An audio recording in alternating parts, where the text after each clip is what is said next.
Good evening, everyone. Just checking. I can't find my cough lozenges. Never mind. My cough's actually a lot better now, so that's okay. So, good evening. If you're new, I'll just explain. All we do here is discuss anything to do with World of Warcraft that you want to discuss. I will start off while we sort out the delay and we check that people are actually here, because I can't really tell that once we've only just started the stream. I'll just have a little browse through the forum, and there's again, I suppose, following on from customer service point of view. No one here. Hello, Skeletor. So this is a ret one, actually. I assume it's a ret one anyway. So someone said on the forum here that they were doing a Mythic Plus at silly o'clock in the morning, so they should have been in bed, really. And then they suddenly got disconnected, and their character has been flagged for a name change. So you think, oh, they've used something against the terms and conditions. Now, to be fair, when you look at their name, it's actually nothing. There's nothing wrong with it at all, and it just sort of. I wonder how many people get flagged for name change that it has to go through what is clearly an automatic process. Because according to this person, this player, their name was I'm So Ret. So I don't really see anything. It's a stupid name, but I don't see anything offensive about it. And it says in here they received an e-post from Blizzard stating, your fellow players reported your in-game name as inappropriate multiple times. Now, we've had this before, haven't we? Where people can troll someone and get them kicked off. If enough people report someone, they can get them kicked off a server or something like that. Or kicked off the game. I can't believe that any person, a GM, would look at this and think, yeah, this should have a name change. But how many... I also understand if you've got far too many reports that you can't have an individual GM check for them all the time. But how many things that will actually require a name change must they get that they actually can't just have a person check it? They probably have systems for overall reports, a number of reports in a short amount of time. Yeah, but what I don't get, this is something that's actively impacted someone. Especially, you know, Mythic Plus especially. Like, it would always be really annoying if you had to do something which meant change your name quickly and get back in the game, do your appeal later on. But in a case like this, we're talking about... in a Mythic... Now that Mythic Plus exists, you can actually completely screw over 5 people's thing.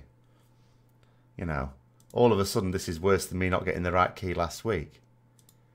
Now, of course, the reason why this is flagged up, it's had a blue response. The blue response is basically fill out an appeal and stop posting on the forums. Which, you know, technically, yeah, you're not supposed to post things like that on forums. But at the same time, it still sort of strikes me as you've got a situation here where I think they haven't broken the terms and conditions in the game. They have been affected. Although I would close it down and say, yeah, against the terms and conditions of the forums, I think I'd personally be striking a bit of more conciliatory tone. I still think it's a bit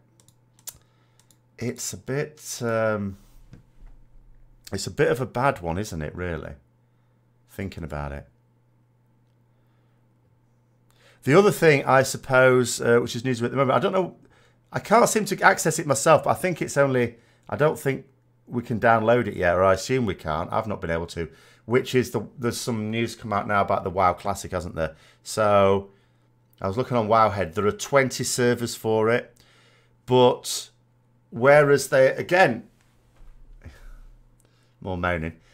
Whereas Blizzard said, oh, you're going to be able to demo Classic WoW. And if you get a virtual ticket, well, you'll be able to do it as well.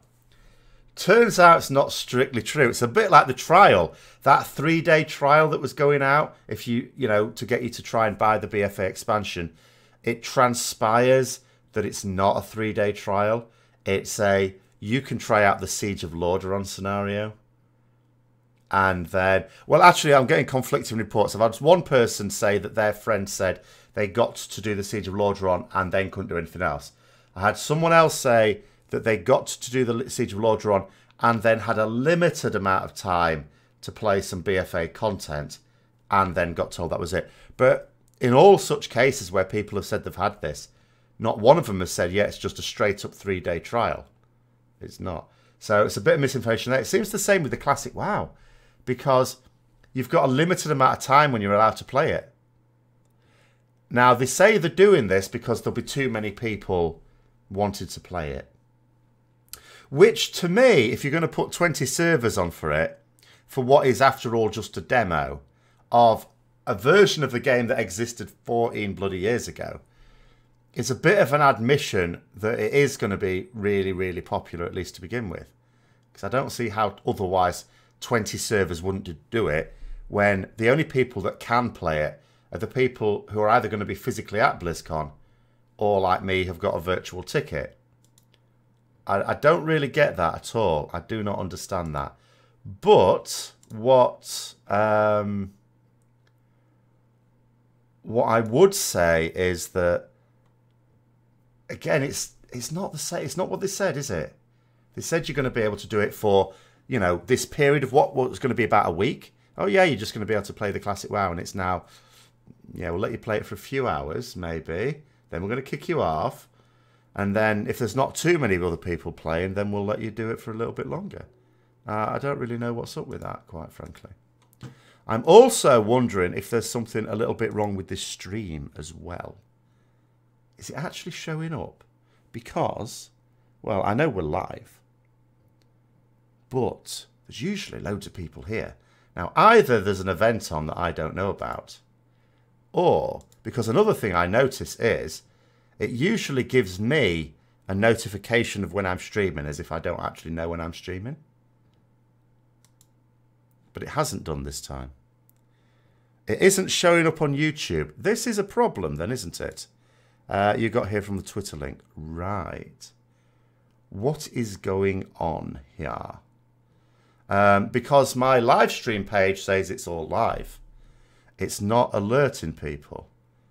This explains many things and is really annoying. I don't know what I can do about that. Actually, I have a small idea of what I can do about that. Let us try this. This is going to make a silly sound for a moment. Right, okay. Let's just throw it out there. What are they doing? Right. Oh, for goodness sake. I hate computers and everything about them. And yet I can't live without them.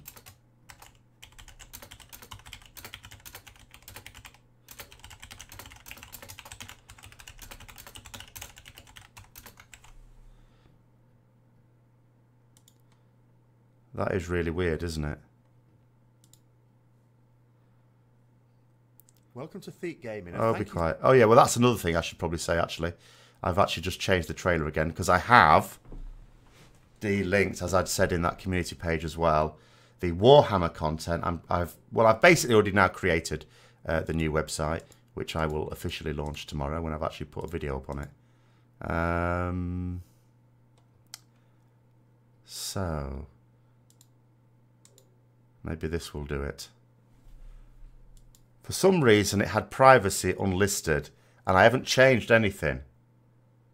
It's done this before, actually. You'll have to now tell me if something has shown up, because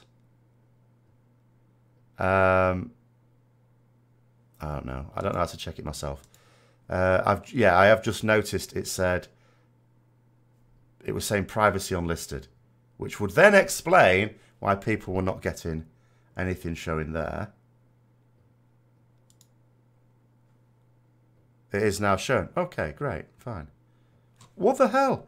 It's like, this is the second time something like that's happened. The other thing I should probably then point out is we need to sort out what I'm going to do exactly at BlizzCon in terms of streaming. Because here's the thing. When is BlizzCon? It's quite soon now. Hold on. It's not this Friday. It's next Friday, isn't it? So, obviously, they will do a presentation, which is just a presentation to BlizzCon about some of the stuff that's appearing with all their games, as they do each year. And anyone can watch that, whether you've got the ticket or not. Then they'll switch to the stuff which is virtual ticket only, or people who are physically there. Now, I'm just... Obviously, the best place for me to stream discussions would be here. But I'm also mindful of what happened when I tried to stream hastily a discussion when Ian Hazacosta sniped my stream a couple of weeks ago, was it? 2 or 3 weeks ago? Actually, it was a few weeks ago. With the 8.1 reveal. And I don't... Because it's never happened before that the stream had just suddenly gone dead, particularly when it didn't even tell me it had gone dead. People just said it had gone dead. I'm a little worried about the same thing happening. And I don't know whether... Because I know YouTube gets very sniffy about Twitch. You can almost not even use the word Twitch. You risk it when you even say anything. You have not been enticed to buy a virtual ticket. No real incentive. Oh, well... I've always thought the actual digital rewards have been very nice before. I've not got it for that. I've got it, you know, to actually watch the stuff. But this year's rewards, I do think, are a little bit underwhelming. However, there's been some development on that as well. So basically, when I was talking about that Dreadwake mount promotion, someone else said that, you know, that I was just assuming that it had been built specifically for, well, a promotion at least. And I said, well, yeah, I am assuming that. And he said that he thought it actually looked more like a BlizzCon mount. To which I said, I haven't got the Dreadwake mount. I've not, in the end, I've not bothered.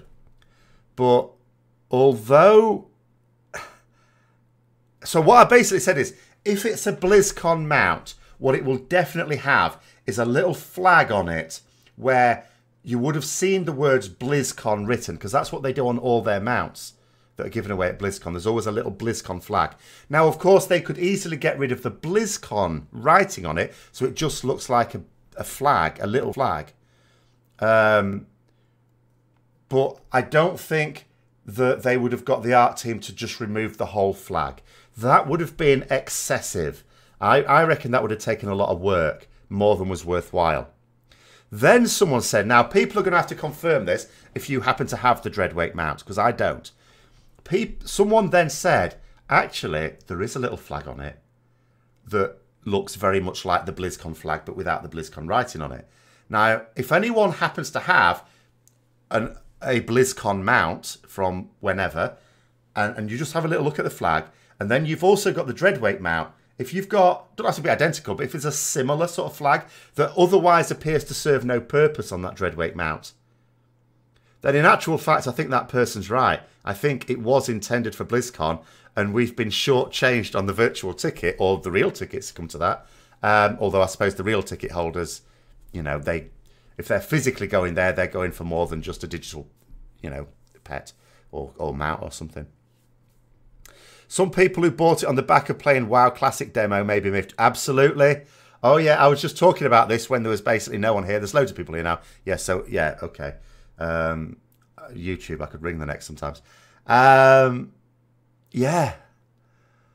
So they said, oh, you're going to be able to play WoW Classic for like a week. Now it's, you're going to be able to play WoW Classic, but at some point we're going to kick you off because we need other people to play. With 20 servers, and the only people who are allowed to play it are the people who bought a ticket.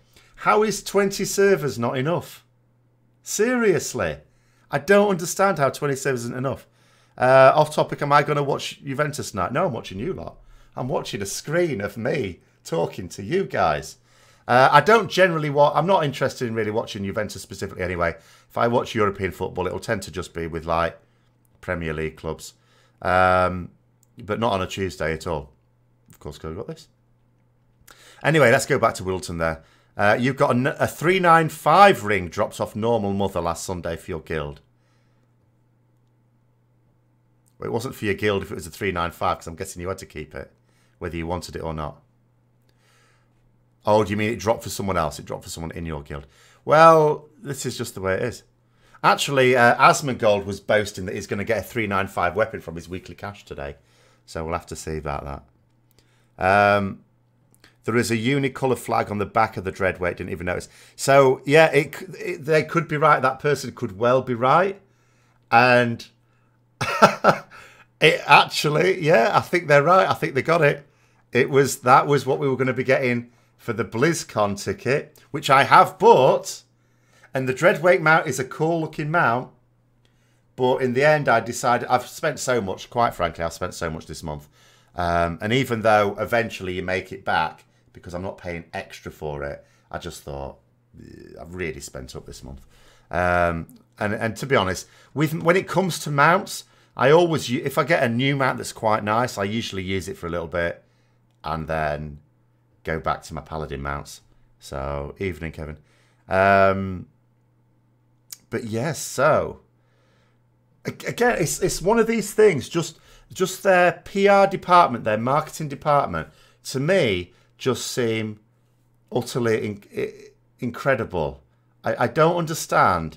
Like someone was saying on that video when I was talking about that 3-day trial, and they said, why are you moaning? Why are you complaining about a promotion? And I was trying to say, I wasn't complaining about the promotion. I was complaining about the incompetence of the promotion. I don't understand it. Like the Dreadwake, so it starts off, the Dreadwake mount was incompetently applied because if they'd have done it for a 3-month sub, and if they've done it so that you don't have to buy the 3-month sub in one go, if you just sub for the next 3 months, then you will get it. You get it when you've eventually paid for that 3rd month. Now, if you want to do that in one block right now, sure, you get it straight away. Otherwise, you'll get it when that 3rd month is paid. And it can be done either through WoW tokens or anything else. Because what difference does it make to Blizzard? In fact, it's better if people do it through WoW tokens. Because they get more money for that. Costs more real money for a WoW token than it does for just someone buying a subscription. Which I've noticed the WoW token, at least in EU, seems to be creeping up in price now. So might get to the point where I buy one again at some point. So that was poorly done. Then if that mount was actually supposed to be a BlizzCon mount, which from what people are now saying, it now sounds like that's a realistic prospect, then that also means that is proper panic stations. So I now don't care whether that sub number that was, inferred from weak orders was accurate or not. If that mount was supposed to be the BlizzCon mount, and if it was hastily put in for this promotion, that is an indicator of panic stations. Like, that means there is a real drop in, like a massive one. That would be the biggest evidence of all to me. There was already enough of it that the game is suffering in terms of sub numbers. So that's a bit worrying. But at the same time, it also looks like they're taking positive steps. So we've had the news in the last week about improvements to the way we get Azerite gear from Mythic Plus Dungeons coming in 8.1. Obviously, that only affects so many people, not everyone. Brian Helinka has been parachuted in to sort classes out. Now, whether or not he's competent to do that, I can't possibly say. But nonetheless, that is, again, them taking drastic action to try and sort out a problem. Your downside is, when you fix a problem, you may stop some people leaving, and you may also bring some people back. But you won't bring all the people back who left. That's the problem with it. Another YouTuber said he was disappointed a dungeon wasn't available during the Classic demo. He wanted to watch the tank... Who's been... Hang on a minute. Hold on a minute. Are people in this demo right now? And if so, how do I get it? Because I didn't think it was actually available yet. He wanted to watch the tank AoE pull and get insta-killed. Who the hell's in now? What the hell? Oh. But, I mean, I guessed it wouldn't be the full experience anyway. I sort of guessed it would be limited. I just didn't know it would be limited in terms of time. They said you could play it for, like, whatever it was. I'm pretty sure it's about a week. I didn't know they were going to say, yeah, you can play it for, like, an hour or so or whatever. And then we're going to kick you off. Maybe we'll let you back if demand isn't as strong as we think it's going to be. Just everything about this WoW Classic thing, I don't know, it just seems a bit half-assed. What you'd like to see in the demo. So which particular dungeon was it then? Because let me think. I mean, most people are not going to level up very high, so what dungeons could there be? You could have Dead Mines, and for Horde, I suppose, Raging Chasm. That's the one under Orgrimmar, isn't it? Wailing Caverns, I suppose. Wailing Caverns and Dead Mines weren't available. Seriously. How can you not make Dead Mines available? It'll be quite fun, though, when Wailing Caverns does come out getting Deviant Scale again and actually being able to use it. I'll have to make a leather worker, I suppose. You don't think anyone other than the most hardcore vanilla WoW players thought it was going to be unlimited? No, but it seems strange that they wouldn't have been able to get those dungeons in it. That just seems odd to me. I haven't read that. I am aware that there's a water cooler post. I have to confess I haven't actually read it, though. Paladin was dwarf only. Behave yourself, of course not. Human. Human or dwarf you could have. Dwarf only. The idea. I did actually make a dwarf paladin very briefly in vanilla. Not my first one. My first one was the one I've got now. Well, it's now a blood elf, but it was human. And the thing I couldn't get over, so I quested about with it a bit, and then I went up Ironforge, and as I was watching my character from behind, running up the slope towards Ironforge, it just suddenly struck me. I thought, it's got no knees. It's not bending its knees as it runs up. What's going on here? And I thought the sooner this thing's in a dress, the better. But I wasn't one of those who used to wear cloth or anything like that. So, you know, I gave that one up. Not that I was realistically going to adopt it. I just sort of fancied making it for a little while. Now, female dwarf paladin. I did have a female dwarf paladin, but not in vanilla. But later on. Unfortunately, I never really got to level cap. It did. The only dwarf I ended up getting to level cap. I look like a dwarf. I ain't got the beard for it. The only dwarf I ended up getting to level cap was a brewmaster in the end. Because I had a monk, which is my panda monk. But they were sort of Windwalker, Mistweaver. And I thought, I'll get a brewmaster. And what better for a brewmaster than dwarf? So I made a dwarf one. Which I dress up like Santa Claus. That's my Christmas tradition. And stick it in the middle of Ironforge by the tree. Basically with the Santa suit on. And I probably haven't got a photo now because I changed computers, I think. Let's see if I can try and find it.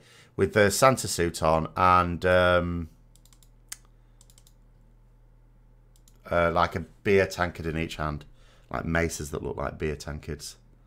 See if I can find it. I may not be able to find... Oh, hold on. No, that's not right. Ah, I can't find it. I'll have to do it again anyway. Hiya, Magic. Great Father Winter's brother. It does look like it as well. It's a shame I can't... I'm sure I had pictures, but that was probably on the last computer. Let's hold on. Let's just...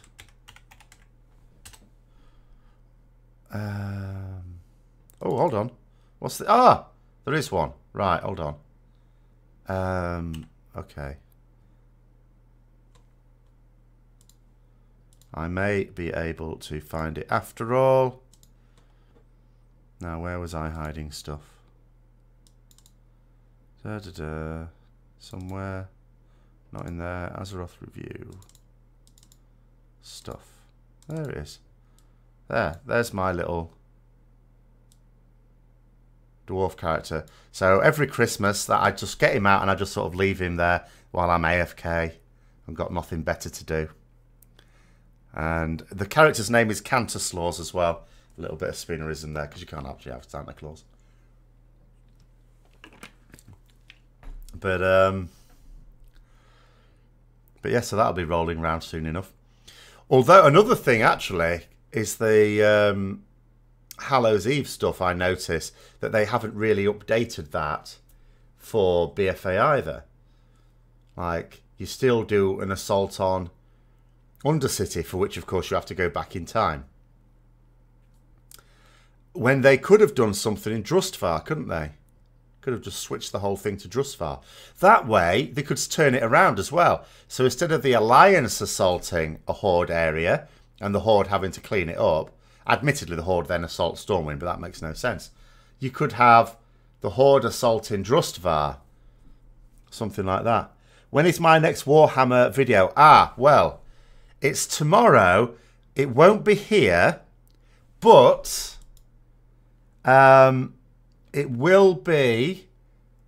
This notification will always be on Twitter and Facebook. So always follow me on Twitter and Facebook. Hint, hint. Because all notifications go out there. Because I will be launching it with the new channel, which is... I changed the name according to people's suggestions. It sort of made sense.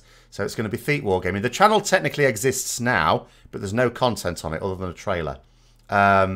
So that's going live tomorrow. I will do a video on this channel just to explain that. But also, it's still going to be linked to my normal Twitter and Facebook. So if you just follow me on Twitter and Facebook, you'll always get it. It's better anyway, because although I say to subscribe to the channel and click the bell notification, which you should still totally do, because it usually gives you notifications, but it doesn't always. But Twitter and Facebook, they haven't got any ulterior motives. They will post my stuff to you. So that's the answer to that one. So that'll be tomorrow. I've been scripting it today. I've partly recorded it.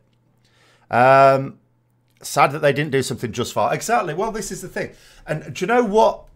First of all, I'll tell you what. Let's go for this Rough Genius comment first. So it says, do I think with the reduction of subs in BFA, releasing a classic WoW will divide the player base even more, making BFA empty? No, I don't. I also agree with Genji there that BFA isn't empty. Here's the thing. Sometimes people think that a zone is empty, but it's not. Remember, sharding is a thing. This isn't back in the days where everyone on the server, if they were in a particular zone, the whole zone was bloody full. In fact, this is the thing. I was thinking about this the other day. The Anchorage event, which of course they regretted ever since. It was a disaster. I say it was a disaster. It was still something people talk about. It was a really good idea. It just didn't work. You could totally do that now, sort of. Something similar like that, where you're going to get people to gather at a zone, because sharding will, even it out. Obviously not quite in the same way as the Anchorage event, because that was triggered by a player on that realm. So that, but in terms of an event happening at a particular time, you could totally do that now. So yeah, it's not that it's empty. It'll never really feel empty, because it's just sharded. They maintain what they think is a reasonable number of players in an area. And I think it works pretty well, actually. But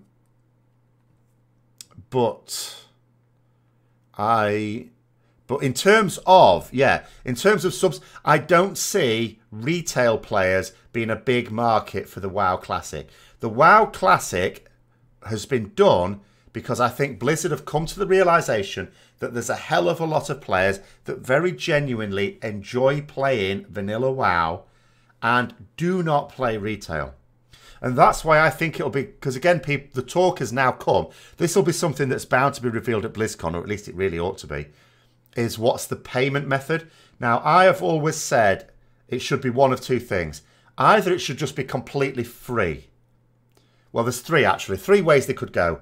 It could be completely free. Just give it out free. It's not costing them that much to do it. It's a small team. Just free. Or they can give it as a one-off payment and a small payment, like 10 quid. And then it's like Diablo. It's there. You just play it. Or they could bake it in to the normal WoW sub. So you still have to buy a sub, and you don't have to play the retail. It will get you that would be the least sensible option, I feel. But they might do that. Have I thought about a 3D printer for my Warhammer money? No, but I'll tell you something. I had my first taste very recently of resin models. They are awful. Absolutely dreadful. They are a complete rip-off. Anyway, the new Hearthstone toy is the only new thing this year. For the Hallow's End thing, yes. Pretty awesome to Hearthstone with a circle of fire there. Yeah, I should actually do some of the... How many things does it cost? Because I haven't actually really been doing much of the Hallow's End stuff. I did a couple of bits. The problem is I don't really know where everything is from the Horde point of view. I know where to go for the Alliance. It's easy. You just go outside of Stormwind and there's a load of NPCs sending you places. For the Horde, it's like go to Undercity. So I went to Undercity. It's like, right, I'm at Undercity now. And I went to Old Undercity as well. And I couldn't find any NPCs giving me quests. So I couldn't really find... All I can find is the thing at Crossroads, Razor Hill, and the dungeon.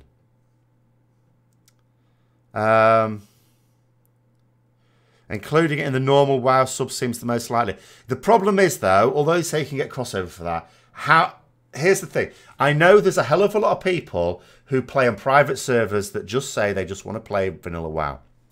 But another thing about private servers is they're free. And...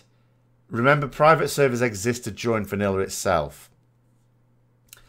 There'll be an awful lot of people who would play WoW Classic on their realms, but won't do it if they have to pay the monthly sub. They might do it for a one-off payment. They will definitely do it if it's free. I'm less sure they'll do it for an extra sub. So I'm not sure how many extra subs they will actually get if they basically try and put it on the sub. But they might try, who knows. It's in the ruins above. Right, okay, well, I couldn't find it. I'll have to go around and have another little look. But it's just so easy when you're Alliance.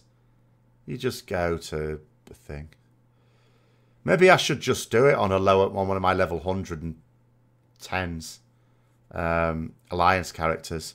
Do that every day. And get it on one of them. Anyway, you would pay for an NPC to uncataclysmize your Azeroth. So would I. I want original. I loved the 1 to 60 content as it originally was. I don't in any way believe that it was improved with their go to this hub, get a load of quests, breadcrumb when you completed it, breadcrumb quest to the next hub. I hate that. It just fights against the idea of exploration completely. And I don't know why they had to do that. I also did not like them knackering my favourite dungeons. Like Scholar Manse is like one of my favourite dungeons. In fact, I think basically it might even be my favourite. And I can't believe that they... like, if they'd have done what they did with Karazhan and done a newer version of it, but you can still get into the older version, I wouldn't have a problem. But you can't. So that was it's really annoying that when they want to update content because it's changed with the passage of time, that they get rid of the old version. I don't think they should. I think leveling up from 1 to whatever should be chronological. So Scholar Manse as it used to be is how it should be when you're doing the 1 to 60 content. The Scholar Manse that we've got now is Missa Pandaria content. So it should only change to that when you're like level 80 something. 80 or something. 80 to 85.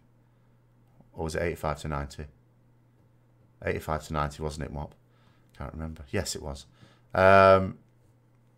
So yeah, so that'll be the, because people keep asking me, I'm going to play WoW Classic. I'll potter about in it. I mean, I'm not going to play it more than I would play the retail version. I think the retail version on balance is better. And also, I did vanilla WoW. I did it, for 2 years or a year and a half, whatever. So I've had my fill out of it. You love your Zulian Tiger. Yeah, I'm not so keen on that. I didn't mind. Zulaman appeared round about autumn 2005. I think it was, I can't remember exactly what month, or late summer, actually. Late summer, something like that, 2005. That came out, I think.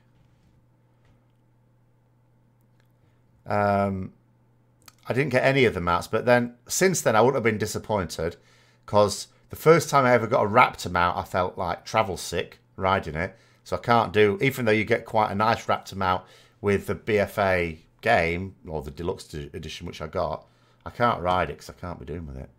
And although I quite like tigers, my favourite is the PvP Black Panther one. You know, I like that. So I use that one when I want like a tiger thing. Or actually, the other ones that look quite good are the Pandaren one. What are they called? But the ones you got in Mop from that ninja faction or whatever the hell it was. Do you know, I've forgotten the names of everything now. But they look quite good as well. I looked like those. But it wasn't just the old Thousand Needles. Like next to, well, it was, no, that was technically in Thousand Needles, wasn't it? Where you had that Goblin racetrack. That was quite nice as well. So many things. It was Shadowpan, thank you, that was it. You've leveled from 110 to 113 on your alt by looting all the candy buckets. Really? It gets you that much experience? Okay, yeah, maybe I should just fly around getting those then. Yeah, that sounds like a better idea. Yes, the Shimmer Flats. Or, which is where, of course, you turned in your quest to get the carrot on a stick. Iconic item there. Shimmering Flats, yes. Because I did actually really like Tanaris as a quest zone. Now, to be fair, they haven't done a lot, or at least I don't think they have, to change that. I think that's largely untouched. But of course, a lot of the quests have fallen by the wayside. Because that's all, I mean, I spent a lot of time there because that's where the NPC was for you to turn in stuff to get the... When I decided to become a blacksmith, which was actually after I hit level 60, actually, to get the patterns for Imperial Plate. You had to give them loads of thorium bars. And then he was also alluding to, just like you had in Eastern Plaguelands, that guy talking about the Ashbringer, which didn't actually exist in the game. There was that guy in Gadgetson, is it? Where he was alluding to the sword, which you could actually get from... what's the name of the dungeon in Tanaris? I'm getting old, I can't remember names now. But anyway, you could get the two single-handed weapons, which you could combine to become a two-hander, an epic two-hander. Zul'Farrak, yes, thank you. That's the one. No, not Zul'Farrak, that's different. That's Wrath. Zul'Farrak, yeah. So that's, you know, I spent a lot of time in that dungeon as well, actually. In fact, it's in Zul'Farrak that I met some people that I eventually joined a raid guild with sometime much later. Yes, Sulthrace, something like that, the Lasher. That sounds about right. Which I did actually... So I never got that actually on my Paladin. But I did get lucky because in a Blackrock Depths run, I got Destiny, which is a world BOE drop. And it was actually quite tense because I won the role for it. And then it was like everyone going, right, equip it. You've got to equip it. Which I was perfectly happy to do. But in those days, yeah, people didn't want you going off and selling it for a ridiculous amount of gold. You never played Vanilla, but do you think the original AV will be played as it was back then and not the idiot Zerg it became?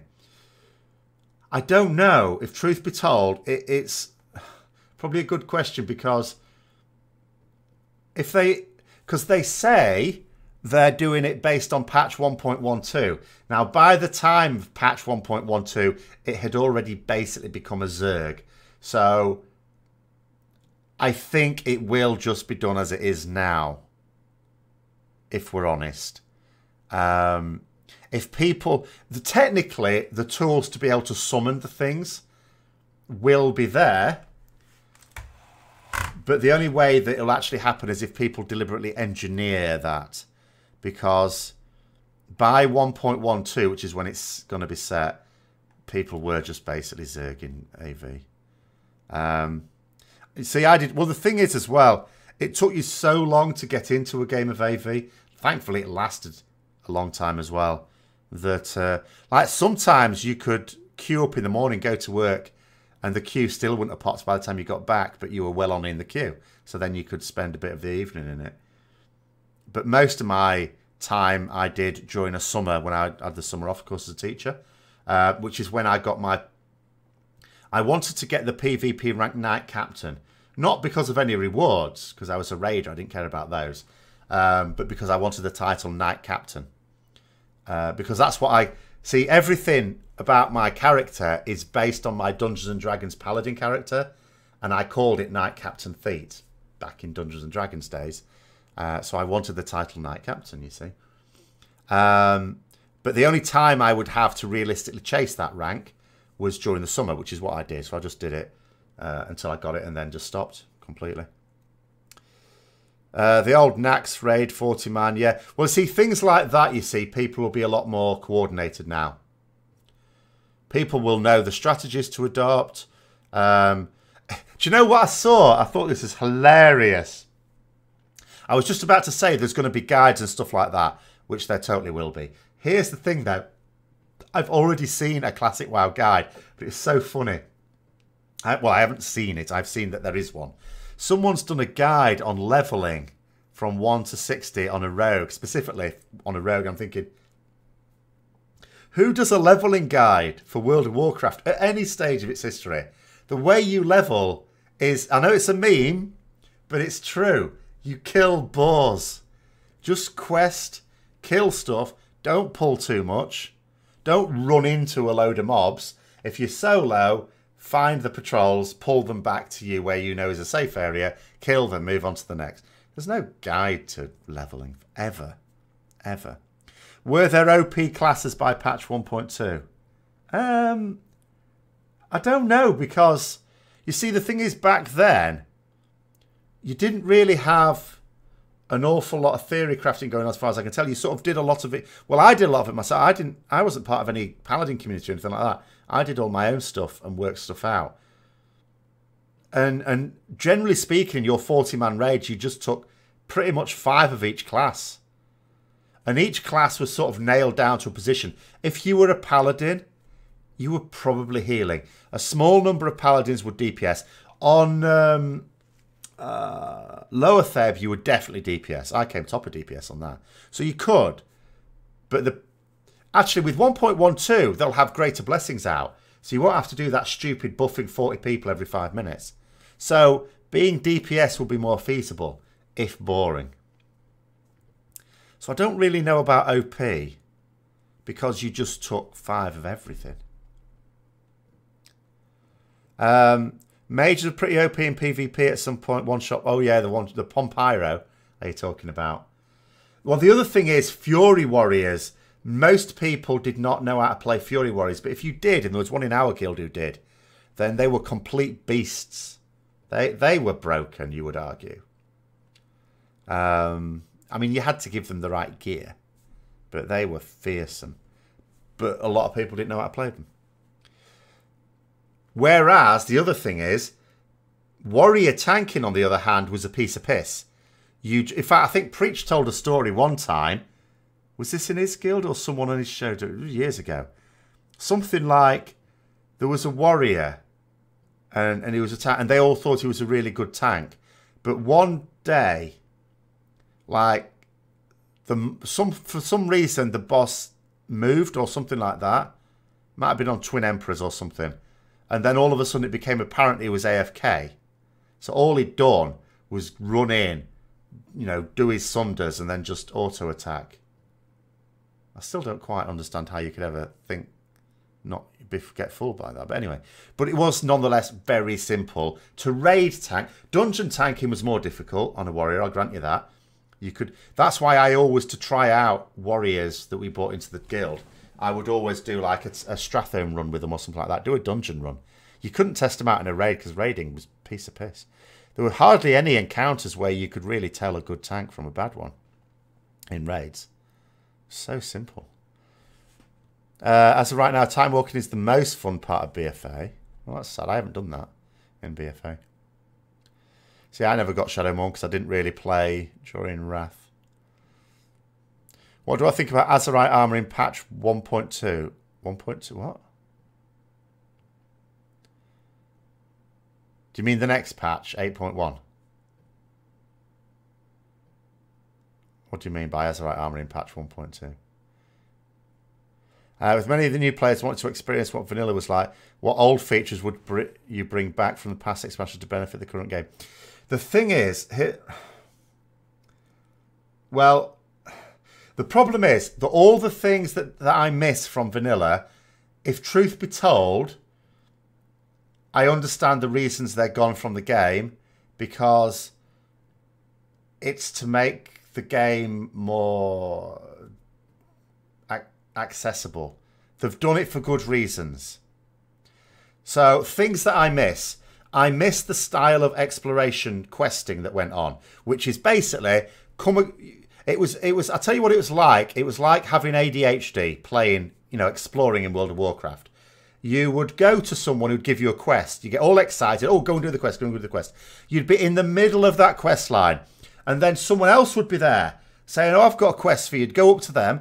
Their quest would be for the other side of the bloody world.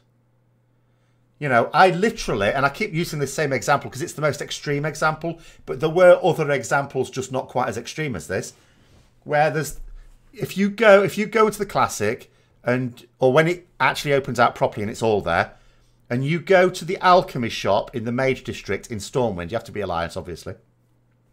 There's an elf there. At some point, it's not very high level, like level 20, I think will do it for you, who wants you to go to 1,000 Needles and pick him up some wyvern eggs. So here's what you've got to do. You've got to run, no mount at this time. You will run from Stormwind. Right, what's the quickest way to do this? See, that's the thing. Now that we fly, I can't even remember my bloody geography. Shit. So you'll have to run to Menethil Harbour to begin with. Bugger, how do you even do that? Oh, you'll take the Deep Run Tram. Okay, Deep Run Tram, easiest way. Then from there, you're going to have to go through the rest of Dunmorrow, into Lochmadan, through wetlands, to that's a lot of running, just to get to Menethil Harbour. Then you get to Menethil Harbour, you take the boat to Theramore Isle. Then you go through Theramore Isle and you'll go through Dustwallow Marsh. And there'll be big-ass spiders either side of the road with a skull for their level because they're more than 10 levels above you. You can't fight them, you've just got to run. Stay on the road and you've got a decent chance of not pulling any of it. Run all the way through Dustwallow Marsh to the Barrens. Then you've got to run south all the way down from the Barrens.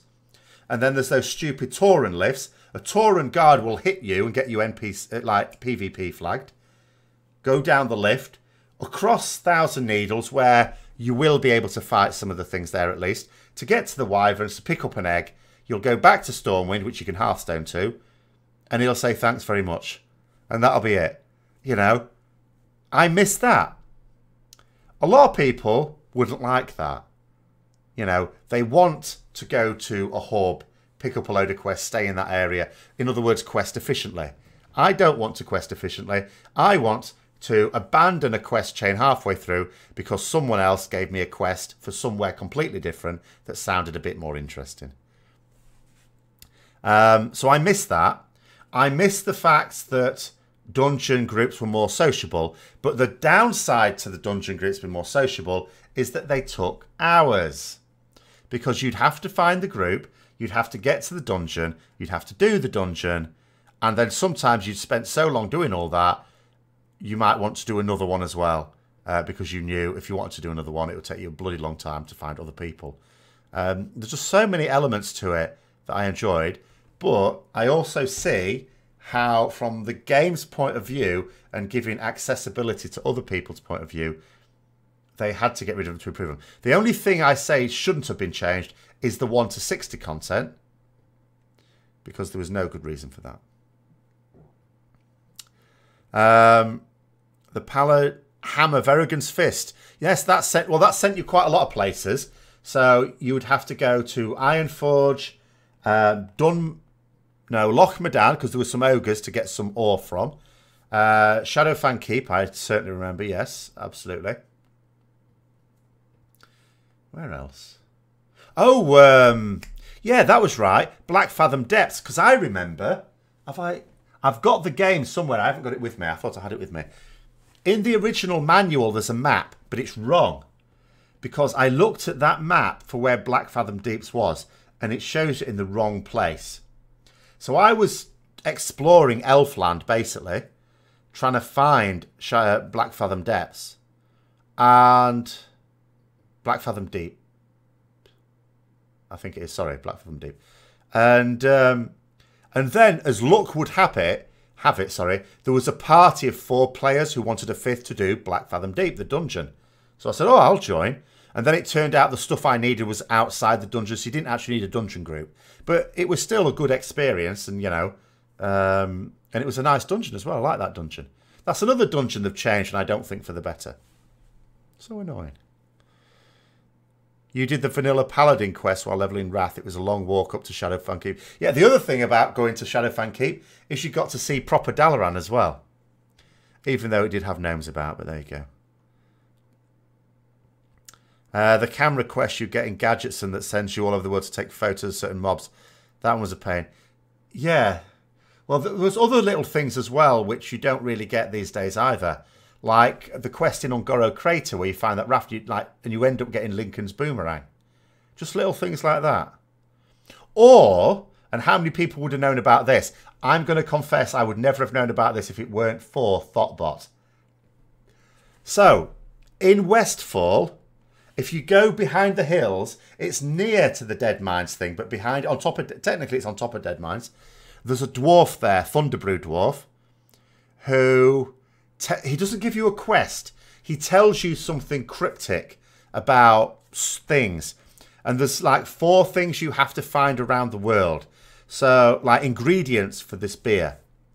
So one thing you find in Swamp of Sorrows, and as I say, it's not a quest thing, so you don't go along and see something sparkling or anything. But under one of the bridges in Swamp of Sorrows, there's like something, it's like grain or something, I don't know. You have to get, you can still get this thing, I think, in game now. In near Booty Bay, where the Naga area is, if you go across a little bridge, there's like a little water fountain thing. And you can click on it and you can get like this water thing from it. That was used for it. And then there were a couple of other places, well, I can't remember. And you took, but if you took these ingredients back to that dwarf, he gave you the Thunderbrew boot flask, which unfortunately I don't have anymore. I bitterly regret destroying that. But it was what was very rare at the time when you were still leveling. It was a trinket, which you could activate and it made you breathe fire. So I don't know what sort of beer it was supposed to be. But all sorts of little things like that. You just don't get that anymore. I think maybe they probably gave up. I think as soon as, now that things are data mined, and before a patch or an expansion even launches, you've got so many guides on everything that there's no exploration left. So from that point of view, maybe they just decided to give up and not put any exploration back into the game. Excuse me. Old Scholarmancer is amazing. I still have, and I'm really annoyed about this, I still have my thingy for summoning the Black Knight in the Ossuary, which you can't use anymore. The Epic Paladin quest with those waves where you had to coordinate judgments with all the other paladins. That was properly epic. Especially when you weren't using voice comms. That was amazing. I say amazing, it was extremely frustrating. But it was amazing once you'd achieved it. Old Scarlet Monastery, indeed, yes. You've just started playing. What do you recommend to do to level yourself up? Just quest. That's all you need to do, just quest. What is it about painting that I don't like? I've just never been a painter. Or an artist, really. Like, I had friends when I was growing up that were like really keen on art, and one of them, as I say, became so talented. Well, he was so talented and skillful. I always think talent's such a bad word to use because you have to work. It implies that it's natural, and it's not. You work at it, and that's why he now works as an illustrator at Games Workshop. I just don't enjoy it. It's just one of those things. I do not enjoy it. So, what I do enjoy, however, is playing the game, which is difficult because that's where you need the other people. Because I got told something. I was at the club yesterday, And someone was saying that actually at that club, no one played Age of Sigmar until I came along. So it's in the early days. What I'm saying is there isn't an established community of Age of Sigmar players in the town I am, which means games are not easy to come by, which is dead annoying. I also love building armies. I like designing armies. I will spend hours designing an army. I will spend longer designing an army than most people will spend painting that army. Quite happily. You're probably making a troll or a night elf priest. Night elf priest? Because a dwarf priest gets fear ward, which is highly desirable for raids. For the lazy warriors who don't know how to stance. The night elf priest, because all the priests got their own racial ability as well, a spell. Night elf priest got like this cascade thing, it was like an offensive spell. It was a crap one though. I think the only priest spell that was seriously good, although I can't remember what all of them were now, it was Fear Ward. You loved the Argent tournament content. Did I see? I wasn't playing when that was out in Wrath. Basically, here is my Wrath experience. So I started off in a very strong raiding guild. I got to level cap, cleared Naxxramas, Obsidian Sanctum, and Malagos's Lair within the first week of me being at level cap, which is not the first week. And that was it. That was it. All the raids were done. I was still skilling up a blue weapon whilst defeating Malagos, the hardest raid boss in the game. What? Serious? There was no progress. There was zero progress for any of those bosses. We just went in. I'm not saying we one-shot them all. We certainly didn't one-shot Malagos. But we went in and we killed them all straight away in the first week of us getting a level cap. It's so stupid. So, and then all we had to do was the achievements. And I thought to myself, because at that time I didn't pay attention. I wasn't like reading stuff in the community. I didn't really know what was going on. Even though I was in the beta for Wrath, I didn't really follow a lot. So I thought that the pattern for raiding was just going ultra casual. And I thought to myself, so this is what raiding is now. A piece of piss raid. And then the hard thing for those who want to, the more serious players, is to get the achievements where you have to complete those fights under more difficult circumstances. I thought that's what raiding was going to be now. Kill all the bosses in the first week and then just do achievements. So I thought, no, sod that, that's shit. So, and at the time, quitting raiding meant quitting the game because raiding was the only thing that I really loved in the game. Because that's the thing, everyone keeps going about how great Wrath was. And, you know, if it was for you, it was for you. By that stage of the game, I thought a lot of the other bits of content weren't that great. I thought raiding was still where it was at. So I quit the whole game. But then my computer melted, so the games I was playing didn't work properly, but World of Warcraft always works, even on potatoes. So I came back casually to play in like a friend's guild, but it was so like proper casual. So I still didn't get to do loads of stuff then either. But it missed out the Argent tournament stuff, and I didn't... Okay, I still could have done it, but, you know, I didn't really... I don't know, I just didn't. So I didn't really experience that at all. Night Elf Priest had arcane spell called Star Shards. Yeah, okay, that sounds familiar.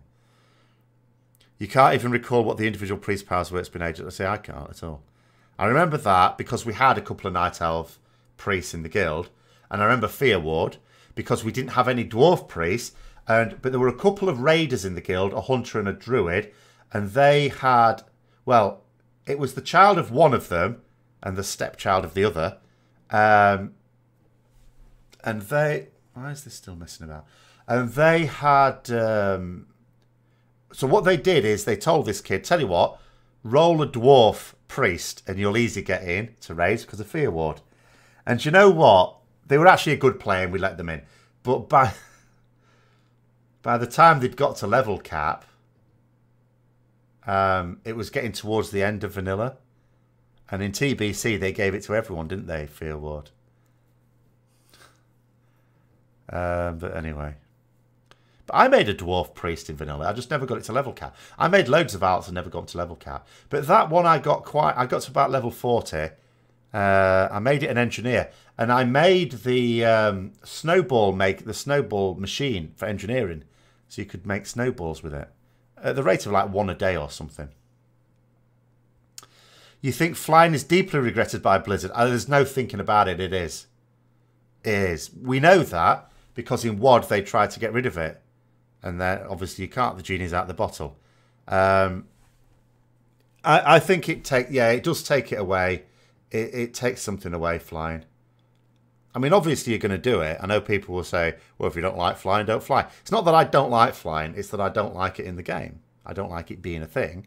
Because like just now, I couldn't remember how to get from Stormwind to Menethil Harbour. I had to think about it and then go, oh yeah, Deep Run Tram. I shouldn't forget things like that. But I do, because for the longest time, I've been able... The way I would go now is I would fly from Stormwind to Menethil Harbour. That's a damn sight quicker than taking the tram. And imagine that now. I mean, okay, you can't fly at level whatever, so you'd still do the Nipsey quest, wouldn't you? But, you know, in theory, missing out on these places means you miss out on seeing Nessie, and you miss out on doing the Pied Piper bit with the rats. You wish they would have just made zones more built for flying. Netherwing Ledge was a good primitive start for a flying only zone.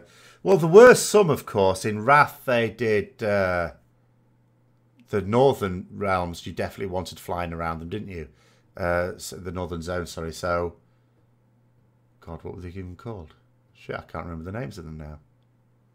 But where you had all that Titan construction, you would definitely need flying for that. You needed flying. Now, you say Netherwing Ledge. Here's the thing, though. Do you know how daft this was? In TBC, Storm Peaks, thank you, where you couldn't get flying until level cap. You can now get it at 68, but you couldn't until level cap then. I didn't know. Now, what I should have done for my last couple of levels was gone and quested in Netherstorm. But here's the thing. I didn't like Blade's Edge Mountain, so I didn't quest very far into it.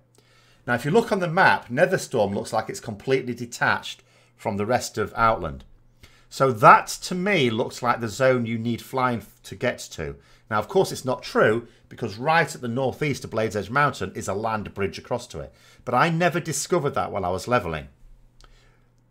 So I levelled my last couple of levels in Shadowmoon Valley.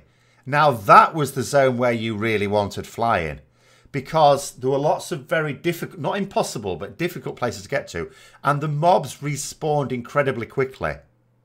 I took ages, and it was only because I was a... I remember thinking to myself, if I wasn't a paladin in raid gear, how the hell would I manage this? And then it transpired that actually what I should have done was gone to Netherstorm and come back to Shadowmoon Valley to do what is effectively level cap content, because it's got a lot of the quest line that you start off, the Illidan quest line basically, because that's where, you know, Maev and Akama are like having little meetings and stuff like that. So yes, it wasn't impossible to quest there without flying, but it was bloody difficult. I suppose it should have been a bit of a clue, because you bought your flying mount there as well. Doing low-level Shaman and Warlock class quests was a lot of fun to me. Yes, I even did the Shaman stuff in Vanilla, because just for a laugh, I rolled an Orc Shaman. So I did some of that early the Totem quests. And Warlock, I had a Warlock, but I didn't get to level cap. But I got it high enough too. The Fell Hunter was like a pretty bad one, wasn't it? That was like level 30, I think. Because you had to go to the Barrens. And I had a really strange request there. So for an Alliance player, that was well out of the way. So I went to the Barrens. And then someone whispered me, can you summon me? Because a lot of people didn't understand the class as well. You know, Warlocks can summon. They found an Alliance player in the Barrens, which is where they wanted to be. Can you summon? It's like, no. I need 2 other people to summon you. You didn't make summoning stones either. You just had a summoning portal, didn't you? That you needed like 2 other people to click on. I mean, I once, as a paladin, got asked for water just because I was wearing a dress. I like in my judgment gear. Someone asked me for water. There's actually a story from Vanilla, which may well just be an urban legend. It might be someone trolling, but I hope it's true. About a dungeon run. This is not one I was in. I just heard this. A dungeon run with a mage, but the other people in the group didn't understand. They thought that this person could summon. Someone left the group and they told this mage, right, we've got someone else. Can you summon them here? And he was saying, no, I'm a mage. And they said, because sometimes people get it into their heads. They see a particular player do a thing and they don't really get the classes fixed in their head as to which class has which ability. They just saw someone basically in cloth and said, can you summon this person? And he was going, no, I can't. And they were getting really angry at him. So in the end, he decided this group was going nowhere. And just for a last bit of trolling before he left the group, he said, all right, I'll summon them for you. He created a portal and said, can you click on this? So he created a portal to a city. They clicked on it, went to that city, then he buggered off out of it as well and left the group. Now, I'd like to think that that is a true story, but I'm not sure it is. Because it sounds like one of those drama time stories that people make up to get on Preacher's thing, isn't it?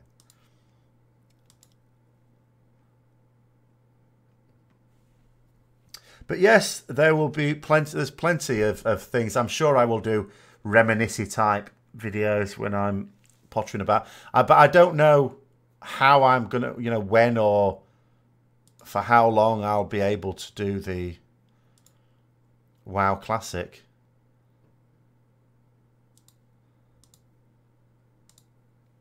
Oh dear. What's this comment? At the risk of being flagged for Idiot's Corner, you're absolutely going to get flagged. I would say you are making an assumption that the first chickens were born from eggs. It's not an assumption. Oh dear, I'm going to have to explain species now, aren't I? In the next mailbox. Jesus. A science teacher's work is never done. Anyway. So yeah, the fact that there were class quests throughout as well was a really big boon. The warrior one sent you all over the place as well. Like, as a warrior, I had to go to Razorfen Crawl. Was that for the armour? I think that might have been for the armour. There was a hell of a lot of materials to gather for it as well. And another thing that I miss from Plaguelands is you got the Blood of Heroes randomly. I would love to watch someone who's never played Vanilla randomly click on a Blood of Heroes. That would be amazing. Yeah, but a proto-chicken isn't a chicken. Do I think the retail game will borrow anything from the Classic? Will Classic be a test? They don't need to borrow anything from Classic because they've already done it. Sometimes all the features from Classic that were changed, if truth be told, were changed for good reasons. They may not be reasons that meant the game got better for me personally, in terms of the way I like to play it. Some of them were, some of them not so much. But they all changed for better reasons. No, Classic WoW will just be what it is. And if people want to play that, then they're now making it available for them to play. It won't be the same experience. It'll be fixed at a particular patch. There will be guides available. The add-ons will be different because people will develop different add-ons. It will be a very different experience. Even if they, the fact that you won't have patches coming out and the story developing will be a big difference. It'll all just be there. If creationism isn't real, how do I explain the Scots only electing people with fish surnames? They don't. They only do that in the Scottish Nationalist Party. Fishing is a very big part of Scottish culture. The Blood of Heroes, yeah. See, first time I did, but then actually as a paladin, I could actually solo it. You could solo anything if you put your mind to it. once I was prepared for it, I was able to actually solo it. But of course, you did still get the blood, I think, just by looting it. If you ran away, I think you still got the blood. But I can't remember that. But I do still have to... what is it now? See, I don't get this atheism. Just to go... We're not going to dwell on this, because this has got nothing to do with this channel. I don't get the atheism thing. Because I'm a Christian, but I don't believe in creationism. That's not in the Bible. That's something someone's made up. Just a little aside. Anyway, where was I? Yes, I still have the chromatic carapace because I never got enough of the materials. Or, well, by the time I would have had enough of the materials to get the epic chest place, I was already having better gear from raids. So I kept the chromatic carapace, basically. The only person I know that got any use out of that stuff was a priest in our guild who was able to get the cloth cap, you know, before we were very far into Molten Core. So... But yeah, mostly. I think it's like a lot of things. You know, it's a bit like I was complaining about some of the gear you can get from reputation vendors. What's it called now? Honoured level stuff was great. But the revered level stuff, my reasoning was, by the time you get revered, you've already got better gear from Mythic Naught dungeons. And by the time you get to Exalted, you've got better stuff from Mythic Plus dungeons or raids or whatever. Unless you're not doing that content. You recently hit 120 on your Paladin. Been mostly playing Prot, but your first weapon was a 345 Greatsword. Well, you wouldn't have got a 345... Oh, where was that from? So you're playing Ret now. Hi, Petriel.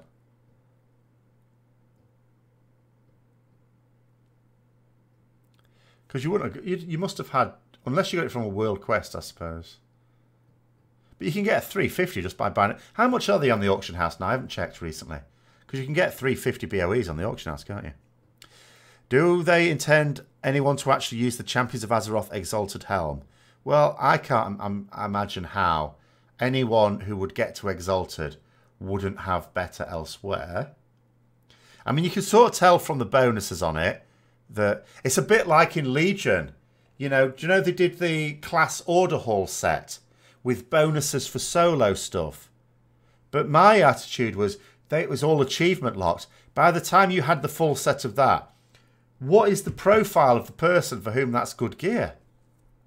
I can't imagine it. I don't get it. I do not understand why they do this. Oh, it's for... Because you don't have to play at a very serious level to get way better gear. I mean, even if you don't do very high... I can get people, all right, not doing high Mythic Plus keys. But even if you're just doing 2s and 3s, you're going to get better gear than that, aren't you?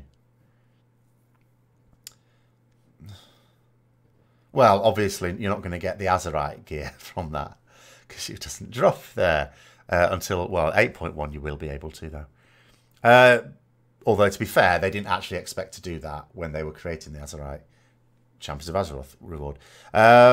Speaking of WoW currency, you still wake up with cold sweat because you dreamed you were farming Emblems of Frost. You see, I missed all that because that wasn't a worry to me. Badges of Justice, I remember, but I also remember not caring much about them because I had better gear from raiding. You know, I didn't need it. It was catch-up gear that I didn't need. So, yeah, I've always missed that sort of stuff out.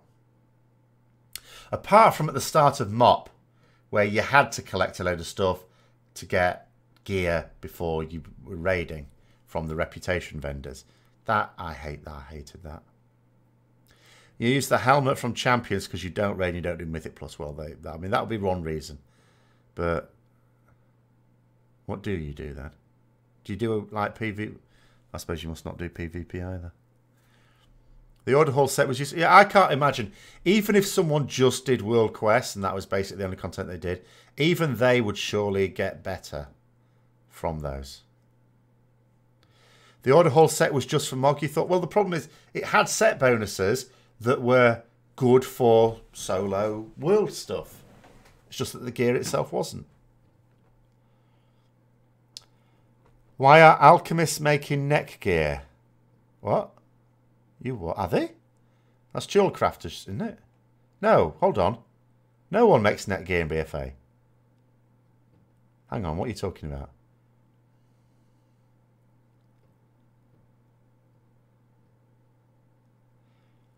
Badges were pretty good for Ospec gear. Well, any catch-up gear, yeah. Badges were a good system for getting caught up. You know, and that's why they had it. Even in Vanilla, they had something like that late on.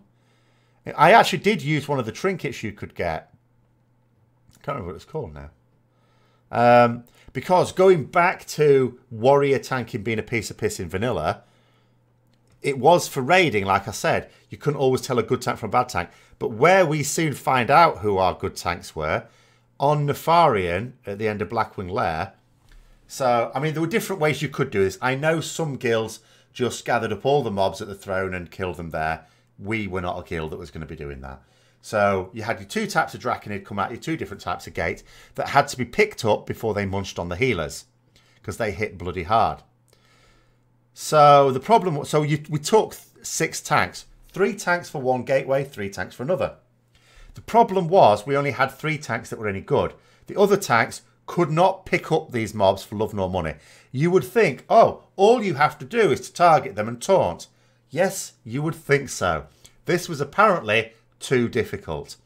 And so we tried various things. We tried having 2 good tanks and 1 crap tank on one gateway and 1 good tank and 2 crap ones on the other, so that each side had at least 1 good tank to try and pick them up. Still didn't work. Wasn't enough. We needed. So then what happened is I said, right, the 3 good tanks go on one gateway. I will go on the other, and I just stood there consecrating, and then the shit tanks could pick them off me in their own sweet time. That sort of worked. But what it meant was I wanted a couple of spell power trinkets. So I had these spell power trinkets to basically buff the strength of my consecration.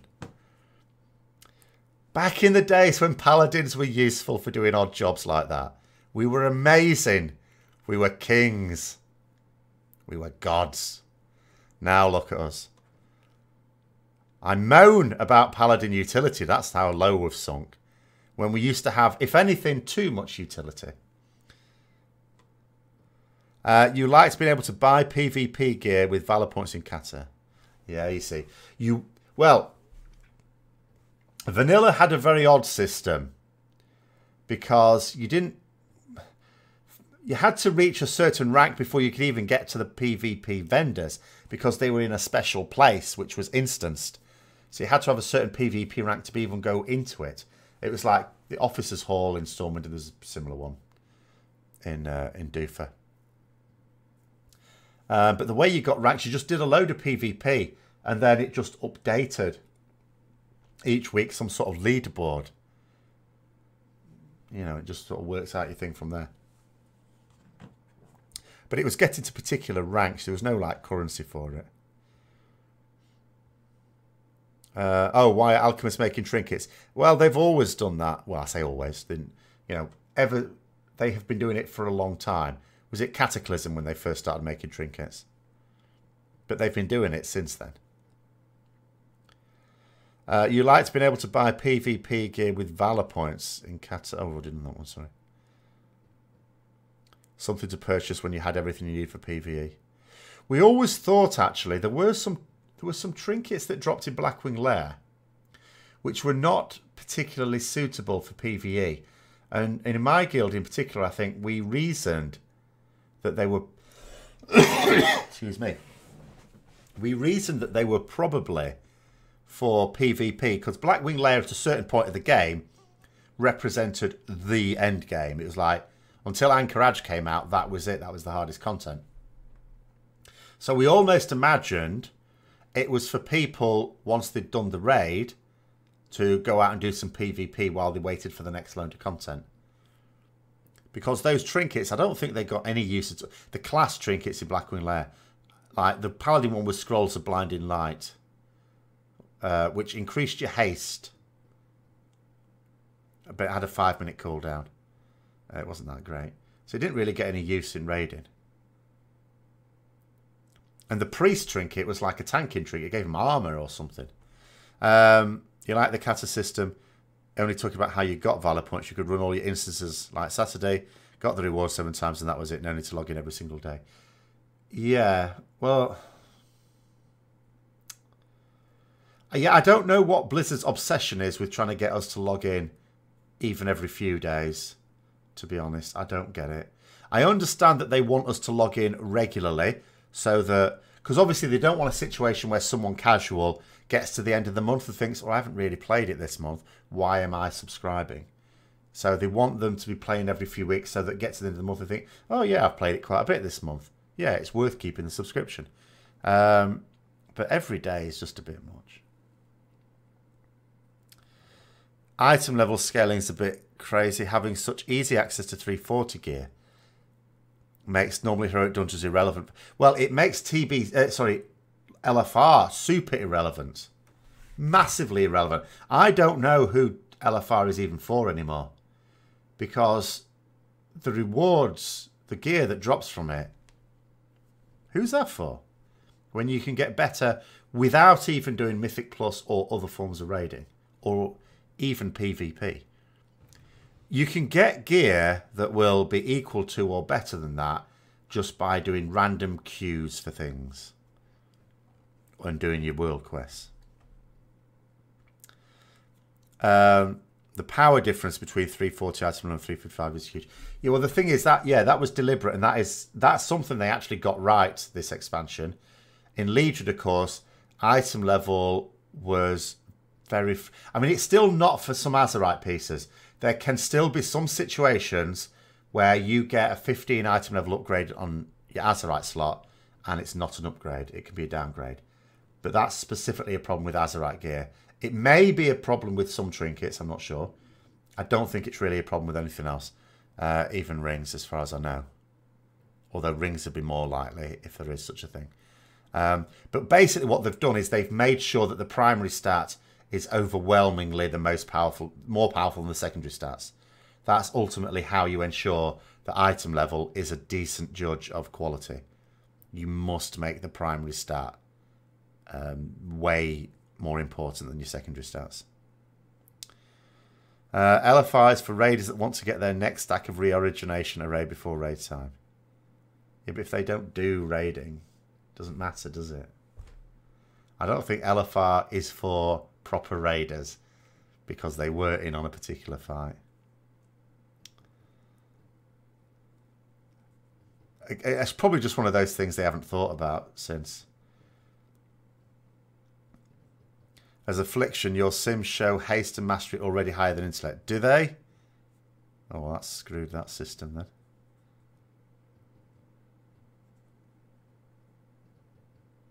Oh, well, okay. Well, Warlocks don't get to have intellect.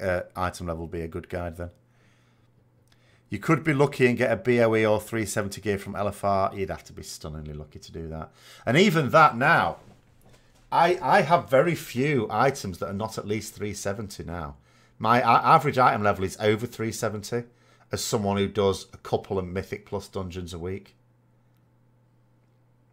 And maybe a few world quests when I can be asked, which is not that often. You could be lucky and get a... Yeah, so... But I don't like those odds. For the amount of hassle LFR is, I do not like the odds of trying to get that lucky. And it would probably not even be an upgrade. You know, I'd have to get something like 390 for it to definitely be an upgrade. But I am hoping for something better from my cash tomorrow, even though I'm not saying I don't deserve it. I don't want to sound like an entitled casual. Don't deserve anything. But every time I get something from it, it is an upgrade, but it's not always a good upgrade. Like I got some gloves last week, which were better than my previous gloves. But my previous gloves had some haste on them, and these ones didn't. So I lost. I keep losing haste.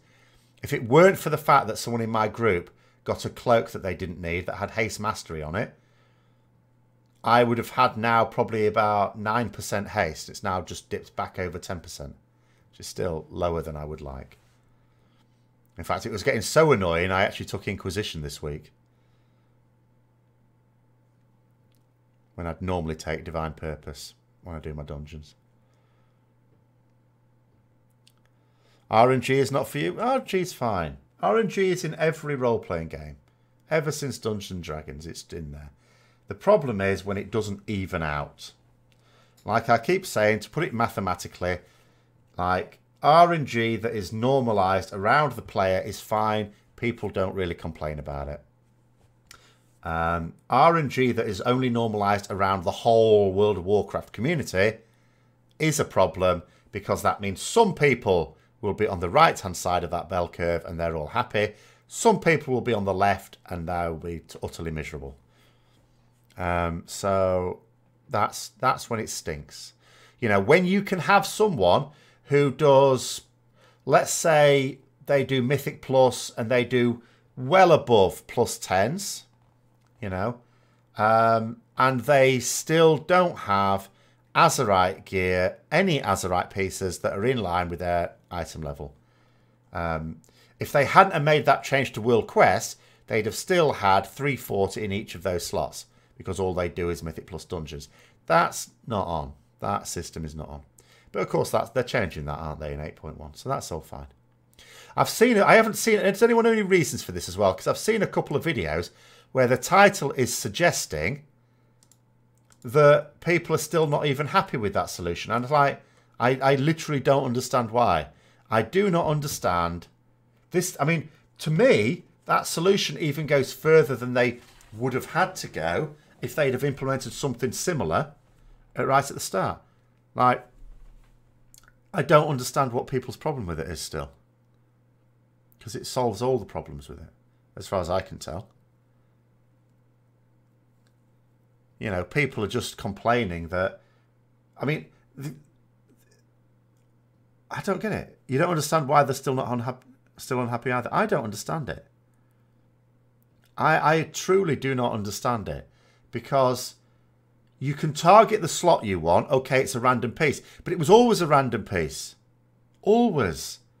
But it actually gives you a system where you can say, actually, I want that specific piece. You just have to spend longer on it, that's all. But if you think about how long it takes for a Mythic Raider to get their best set of gear, they can't let you choose your own items from Mythic Plus dungeons every couple of weeks, because then you'd be getting... Again, they can't have a situation where Mythic Plus dungeoneers are going to get better gear than Mythic Raiders. That'd be just silly. From what you gather, the super casuals feel now pressured to push because hardcore players that sink time shouldn't be rewarded that much. I don't know. I don't know. I mean, I just feel with the time I put into the game now, my item level should not be what it is. You know, I've got now an average item level that means if I were to do Heroic Uldir, a full run, and I have never done a full run of Heroic Uldir, and if I got a piece of loot off every single boss, I might end up scrapping every piece of loot I got. You know, I'm literally in that position where there is no guarantee that if I was to be super lucky with drops in there, Titanforge aside, that I wouldn't just scrap it anyway, without ever having done Heroic Uldir. It just seems madness to me. I have gear that's too good for the amount of effort I've put in. And it's not like I'm being carried either. I'm not doing content where I'm being carried and boosted. From what you gather that... Oh, sorry, I've read that comment. I'm getting slow here. If you're not pushing high content, you don't need great gear. Well, no, you don't at all. You know, to enjoy the storyline, the content, I can just do solo. Where necessary, I can do... All right, at some point, I'm going to have to do LFR Gahoon, because at some point, I'm going to get the quest for the spear to chuck it in him, blah, blah, blah. But I know how that story turns out, because I've seen the cinematic already. But, yeah, okay. But, yeah, I don't need the gear for it. You think the Azerite, especially on Gahoon. I can't even imagine what Gahoon is like on LFR. I don't really want to find out. Because it's a gimmicky enough fight on any mode. And I'm going to bet there's some of the gimmick is present on LFR as well. You think the Azerite armor scaling from emissaries and the planned currency vendor for Azerite are great additions that reward everyone for their effort they put in, unlike Warfronts. Well, what effort really is there in Warfronts, if we're honest? Or is that what you mean, that you just get gear from it for doing nothing in Warfronts? Which, yeah, is true. Darumu LFR. Yeah, people keep saying that, and yet that was, for me, not the worst one in MOP. The worst one in MOP, surely, was Elegon. You know, floor disappeared, so did half your raid. Every time, as well. Even the same group. Because when you wiped, and you'd say to people... Now, I'll grant you, there were some arseholes that would, like, moan at people and go, just check your boss mods. It's like, and you're trying to explain to these idiots, people in LFR don't have boss mods, right? So what you would do is you'd make sure that someone gave out a raid warning. So when the raid warning goes out, like, get off the platform, and half your raid, it's not even that only a few people drop this time. It's still half your raid. What are you doing? That was far worse than Darumu, as far as I was concerned. That was just a nightmare every single time. But Darumu was also quite bad. I mean, Darumu was bad enough in the guild I was in when we were killing it.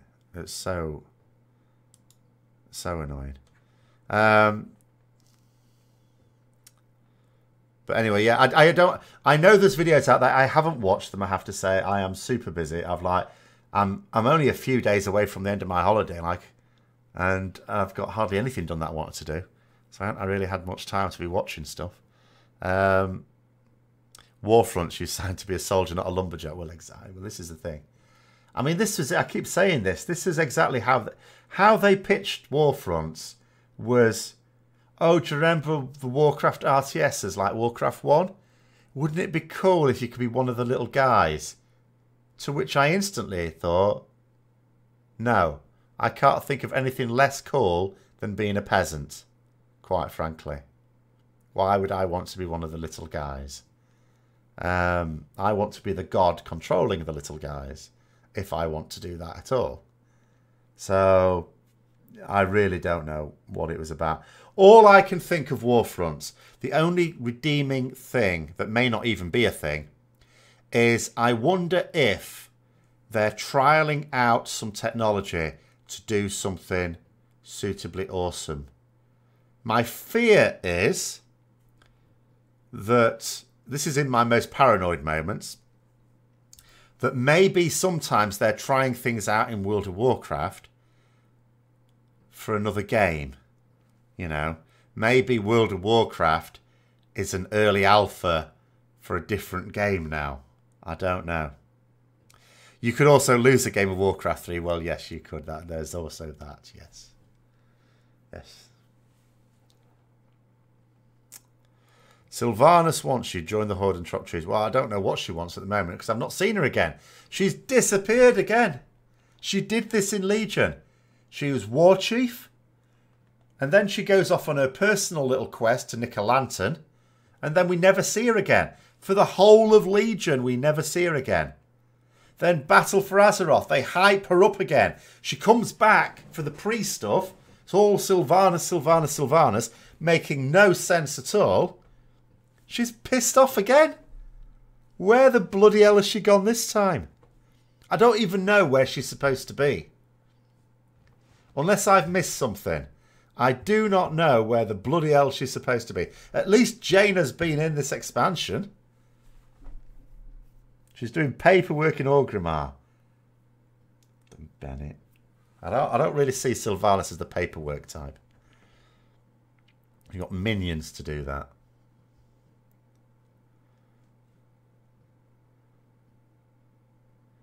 Maybe she's building shelters for all the Forsaken that had to be evacuated because of her policy of burning trees.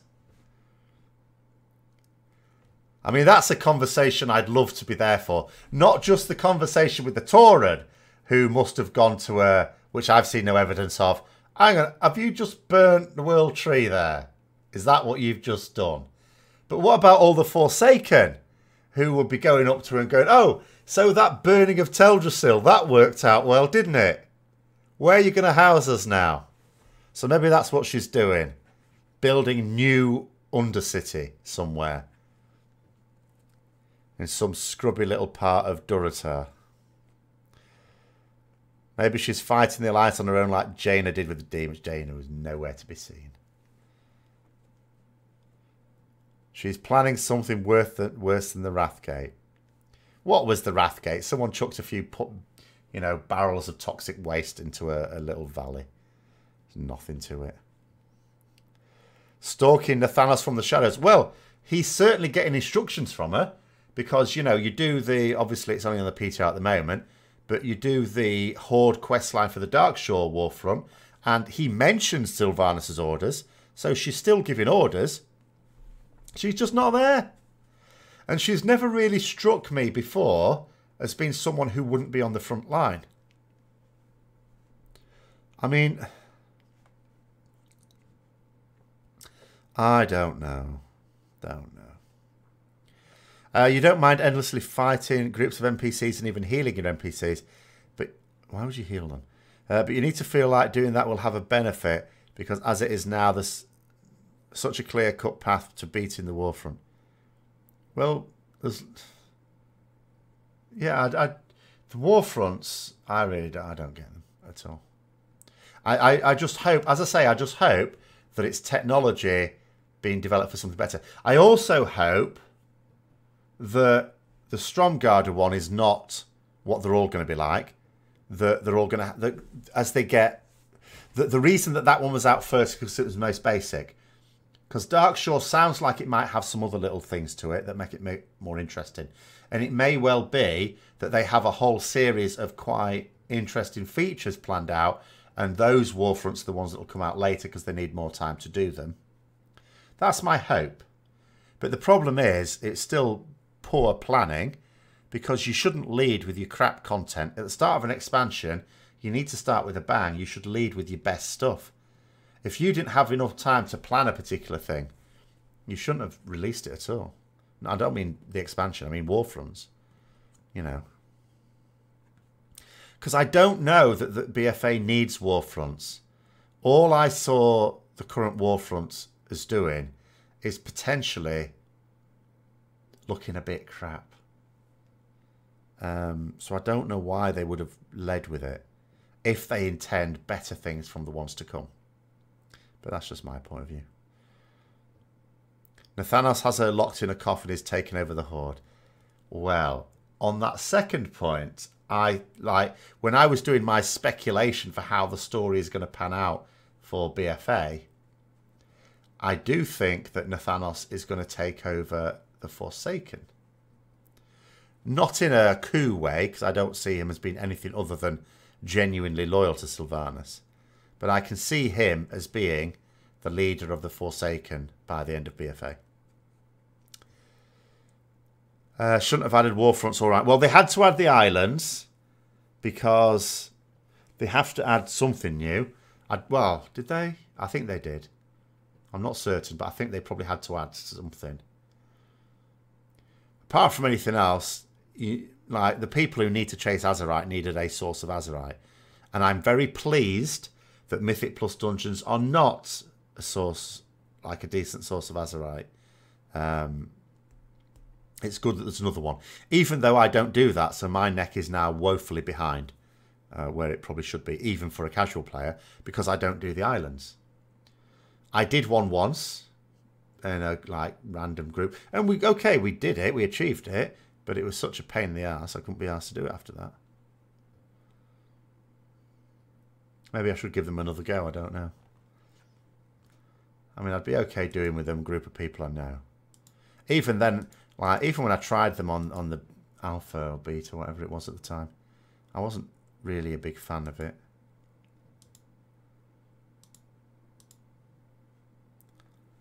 But I don't think they, if they haven't got anything better planned for Warfronts and it is just going to be like that all the way through, then okay, whatever.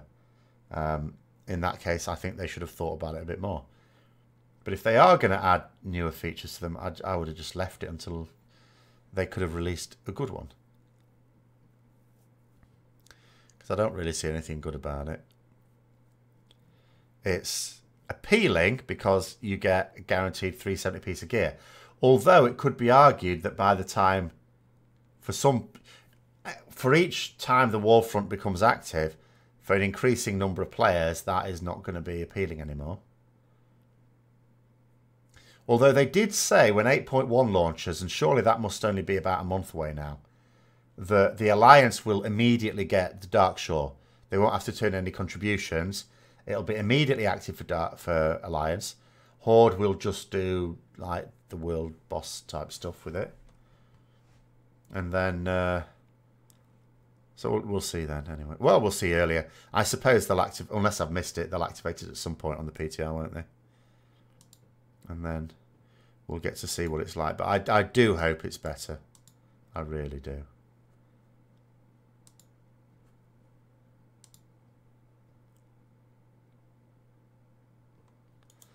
Maybe I should read that dev cooler as well.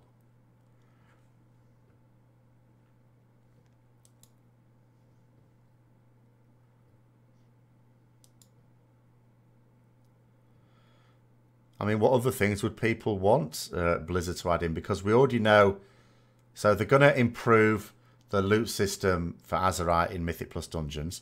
They're going to... They've hit the panic button on class design. Now, how soon good things come from that and whether it ends up being good at the end of it all remains to be seen. But they've done that. I'm not sure what else... I suppose we may find some things out at BlizzCon.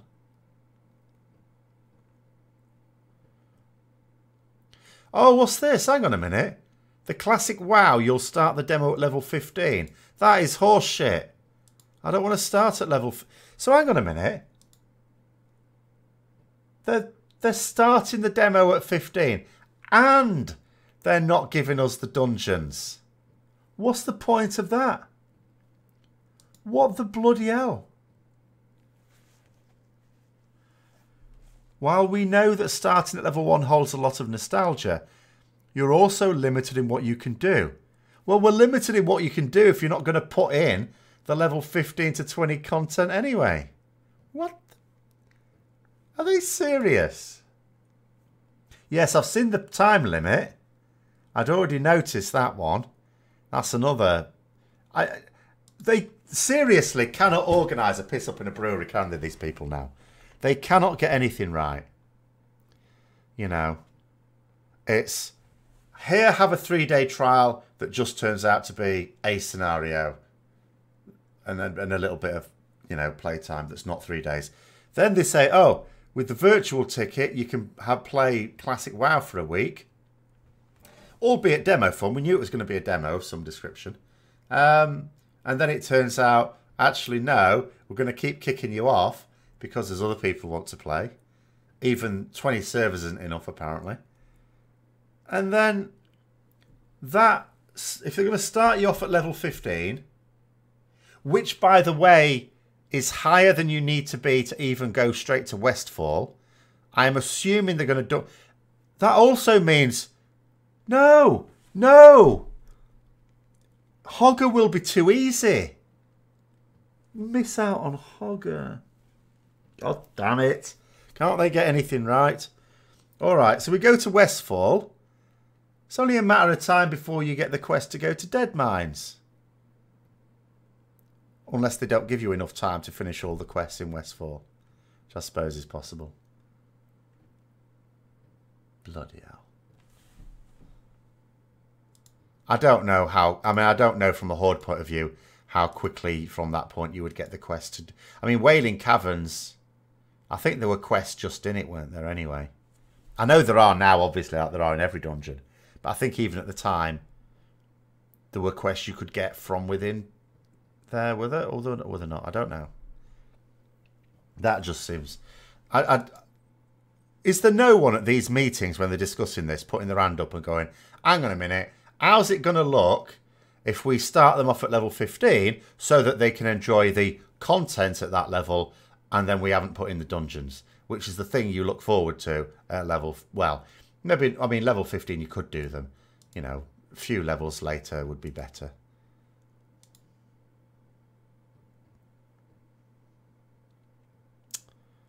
Gordon Bennett. Horde side, you'd pick it up in the crossroads. Right, okay, so in other words, you're quite likely to get it fairly early on. Except you're not. Does that mean they're going to remove the quest, or they're going to give you the quest and just let you get to the dungeon and say, no, you ain't coming in here? Do you know what? I've just had a flash of Lando Calrissian in Empire Strikes Back, because this demo is getting worse all the time, isn't it? It's like his phrase, this deal is getting worse all the time. It's the same here. So first, we're not going to be able to play it for as much as they said we would.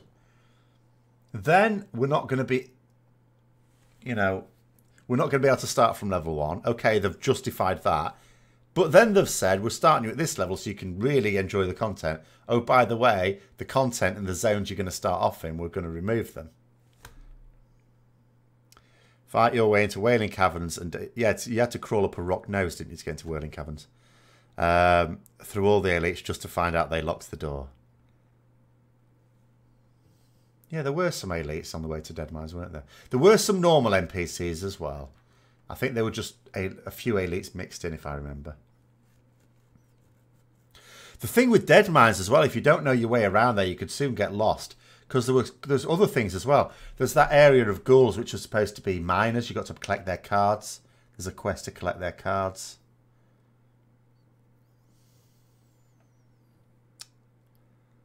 But Wailing Caverns, I think there was more of a schlep to get to. But Deadmines could be if you don't know your way, because you could take longer than you need to get there if you don't really know where you're going. See you later, Kevin. Well, I just find it incredible that they mess things up this badly. If they can't, for some technical reason, it can only be a technical reason. I don't believe they've deliberately not put the dungeon in. It can only be for a technical reason. But if they're going to have that technical reason, no one would have... If they'd have let us start at level 1, no one would have said, oh, this is a bit crap. Couldn't they have started us at a higher level so we can really enjoy it? No one would have said that. Everyone would have been pleased as punch.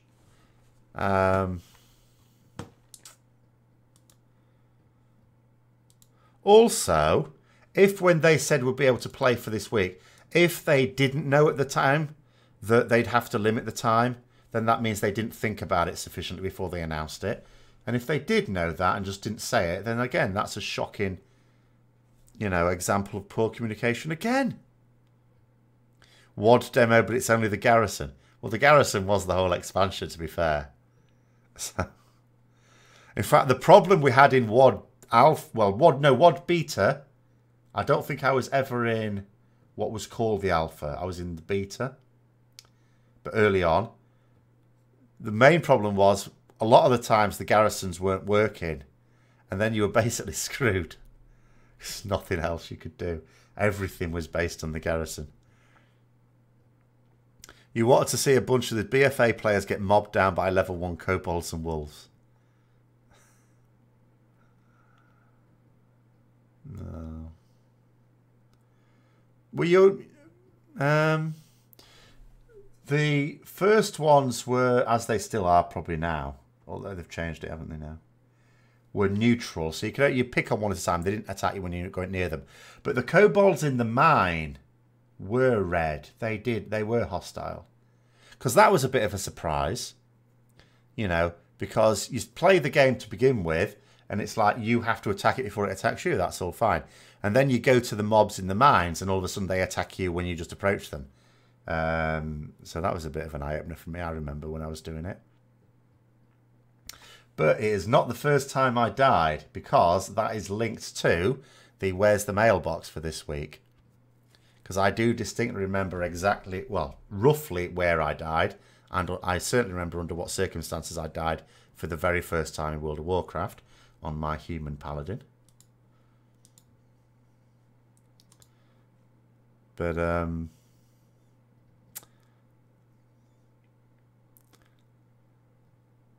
no problem, reverse. Thank you very much.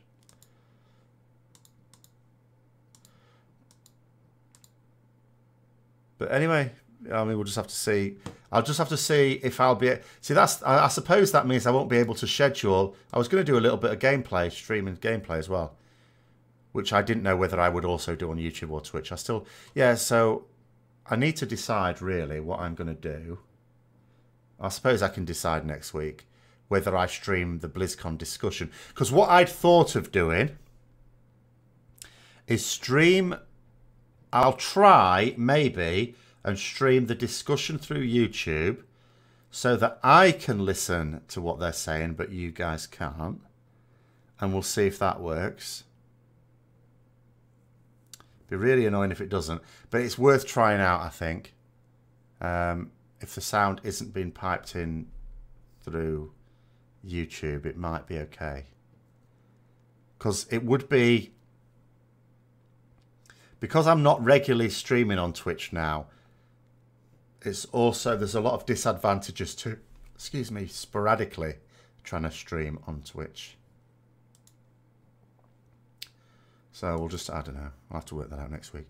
But yeah, so I was also going to stream some of the WoW Classic gameplay and go through some reminiscing. And that will be more difficult now because I won't be able to follow any of the sort of things I was doing at the time because it will be different. No dead mines. Starting at level 15. Missing out Hogger. All deeply distressing to me. Is there even anything to discuss at BlizzCon this year for WoW? Of course there will be. I mean, here's the thing. I think there have been some things that have been brought forward. I don't believe that 8.1 reveal that Ian Hazzard-Costas did was intended to be done then, because it was very rough for announcing the patch. They usually do quite a professional job of this thing, and I think it was well, I don't know, was it? Because it is on the PTR now. I was thinking maybe they'd planned that for BlizzCon, but maybe not, because it is on the PTR, I suppose. But it just seemed a bit amateurish the way he did it, where he was just standing there talking to Cap, and he talked about things that basically a week later he said were going to be changed anyway, like the name of the raid, for example. So it wasn't, yeah, it was very hastily put together and really weird. But there will be something. Of course, they can't not have something major to announce at BlizzCon. So there will be something. We just don't necessarily know what. And it won't just be concerning Classic WoW. You know, they're not going to let Classic WoW completely upstage the retail version. Because however they decide to monetize the Classic WoW, if they do at all, which I don't think they should, their main source of revenue is still going to be the retail version. You guess they're going to focus on Classic then at BlizzCon? I don't think so. Obviously, there's a special panel for that. But I don't think that can come at the cost of retail, like the modern BFA announcements. There has to be some big presentation for BFA. Has to be. I mean, there was at roughly the same time for Legion. 2 years ago there was. You know, Legion had only just come out then, but they still had. I mean, they did. What was that when they did the reveal? They talked a lot about. Was Karazhan imminent then? Or I know they'd already done the reveal for Karazhan, or I think they had. But I seem to remember there was still quite a lot to talk about, Legion-wise, when they did that. Obviously not as much as when they're getting ready to, when they're talking about a new expansion. But the in-between expansions, there's usually something to do. Do I think they'll be ready to make big presentations for 8.2 and 8.3? Well, not 8.3, or even 8.2, because 8.1 isn't even out yet. And remember, you know, the format for Legion is presumably what they're going to do in BFA. when 8.1 comes out, that's not the new raid. That's just 8.1. The new raid will be 8.1.5. So 8.1 is probably only a few weeks away. So which is where the systems come in. And then 8.1.5 is where they will bring out the new raid, increase, obviously, the item level of gear, and instead of having to do a +10 on the Mythic Plus dungeons to get the max gear from your weekly cache, you'll have to do a +15. So, yeah, my social crew will have all that. Not monetized question. Is that even a question? The thing is, Classic is not costing them very much to do. So, and and because you'll notice they also announced that it's going to be on Battle.net. Of course it is. So I see Classic for them. They've never really said why they're doing it. So I've never been able to say whether I believe it or not. But as far as I can tell, they maybe see it as a way to get former Blizzard players back into the fold. From there, they may play other Blizzard games. I don't know. But so I think there is a possibility of just offering it for free. I'm not saying they will do, but you have to bear in mind they did something like that with StarCraft too, didn't they? Or gave up like a portion of it for free. And all WoW Classic is a portion of World of Warcraft. But I don't think it'll be sensible to do it as a subscription. If they want to do it as a one-off payment like Diablo, then that's okay. And I don't think it should be. I don't think they should try and get a lot out of it. Oh, they revealed Tomb of Sargeras and hinted at Argus. Well, there you go then. So maybe they will then. Maybe they'll do something equally big. I can't remember then in that case. You remember the planet as a teaser for Argus at the end of BlizzCon presentation? Well, I mean, I'm sure there'll be a big presentation. I'm absolutely certain of it. Do I think 8.1 will drop after the reset after BlizzCon? No. I think we're probably about another month away. I think late November is probably more realistic. Just thinking about how these things worked in Legion. It went on the PTR about 3 or 4 weeks ago. They've typically been on the PTR for about a couple of months. I mean, in Legion, of course, there were 11-week gaps between the patches, weren't there? For quite a long time. And then a couple of months of PTR. If it's a similar thing, then, again, it's been on the PTR for about a month, maybe another month, and then it comes out. If they really do the same rhythm as in Legion, they will announce 8.2 and maybe tease 8.3 a bit. They may do. They may do, indeed. We will wait and see. But I really don't think they're just going to double down on stuff that's already been announced. Like, for example, some things that I'm sure they will talk about, but I wouldn't see these as big, announcements. I think they'll give us a firmer idea of when Zandalari Paladins and Kulturan Humans are going to be available. But I don't see that as a big announcement. I think it's going to be something people look forward to.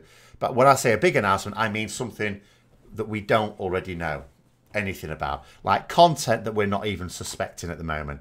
I think that's what's going to be there. I very much hope that they start off their big announcement with, have you been wondering where Sylvanas is these days? Because that's what I've been bloody well wondering. And what I don't want to find out is that the same thing happens in Legion, in BFA as in Legion, where Sylvanas is absent for basically the whole expansion, and she just pops up at the end to cause trouble again to lead into the next expansion. Otherwise she'll just have to change her name to Sylvanas the Troublemaker.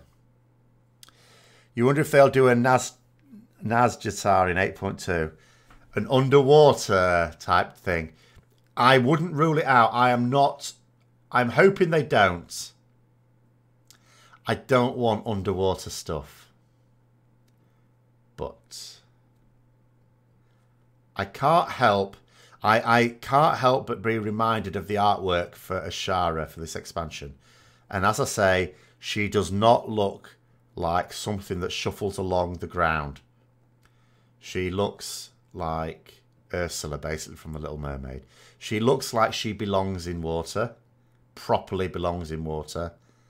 And I can't help but feel that there will at least be a portion of the Ashara fight that takes place submerged.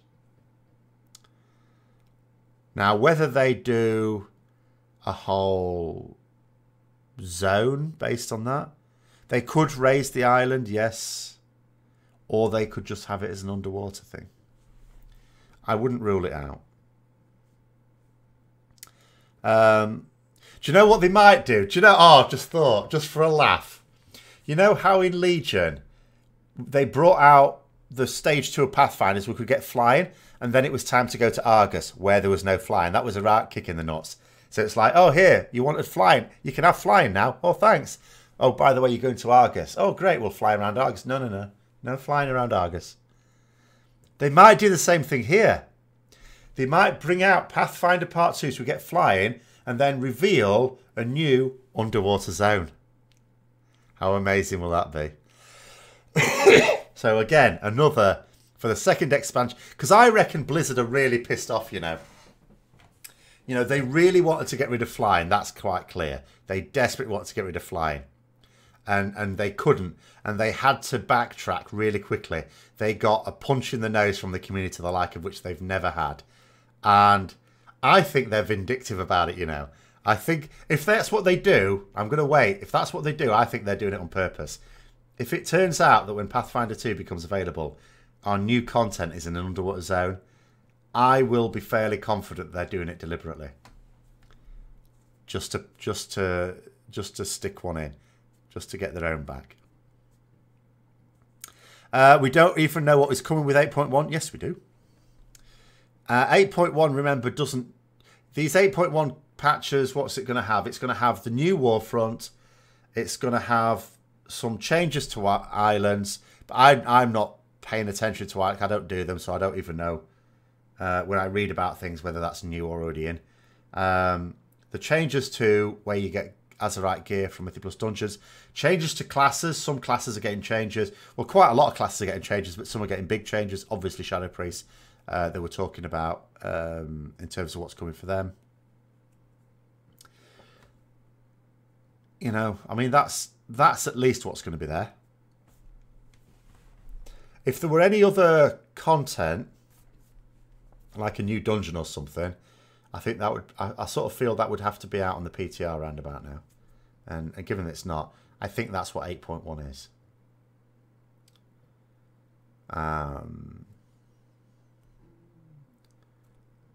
Because remember, new stuff to do tends to be the... Like, if... Like, that'd be 8.1.5. The raid will be 8.1.5. Which I suppose would put that at just after... They'll put it in the new year, won't it? Let's try and think now. Let me just have a little guess here. When did BFA come out? Like the 14th, wasn't it? 1, 2, 3, 4, 5, 6, 7, 8, 9, 10, 11... Right, so 8.1 will definitely come out more than 11 weeks after the expansion came out. But let's say it comes out, just throwing a figure out there, on the 20th of November. And let's say there's about 11 weeks till 8.1.5. So that would put that at about 1, 2, 3, 4, 5, 6, 7, 8, 9, 10. Let's say the 5th of February. 2019.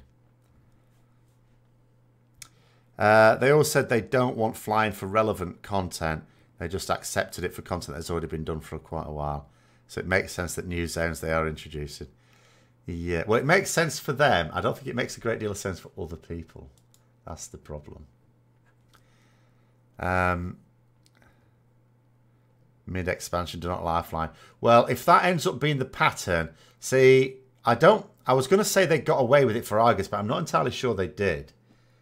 But if they pull the same stunts, well, 1, I believe it will be deliberate.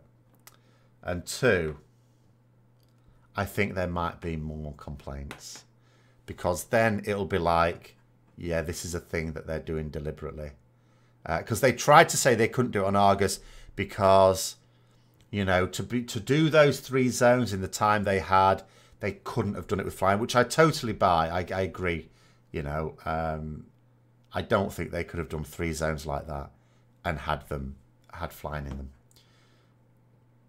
But if, let's say, there's just 1 new zone coming at some point in the expansion, then they could. But if it's underwater, unless, of course, they throw us a bone and give us a super fast underwater mount. I mean, there is a sort of quite a fast underwater mount you can get from Cataclysm. Can't remember what it's called now. This not the seahorse you got as a quest, which actually seems to have disappeared now.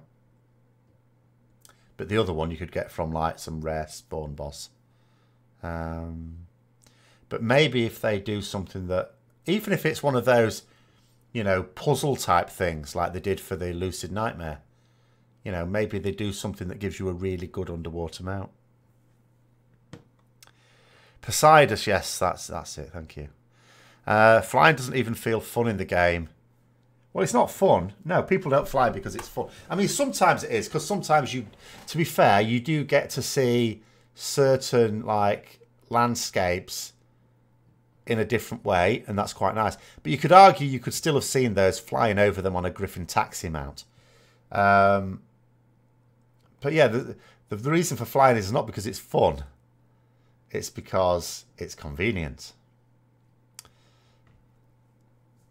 They can do great underwater maps, which people will be very excited about. I'm sure they could. Whether they will intend to do that, I don't know. Because you've also got to remember, not only do we know that Ian Hazacostas doesn't want flying in the game, we also know that he doesn't like the Water Strider. He tried to take it off us, remember. We were not having any of it. Something different like Goblin or Gnome submarines. Well, now that I'm Horde, I would be okay with the idea of a Goblin submarine. I would not be okay if I were Alliance with the idea of a Gnome submarine. I don't want to drown.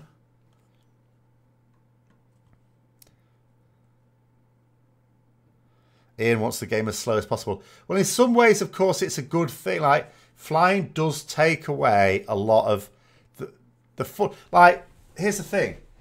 There was... Yes, it is. It is Ion, yeah. Yeah, for the longest time, I didn't really know how to say his name. Because I was like, it's like Ian, but it's spelled Ion. Am I supposed to say Ion?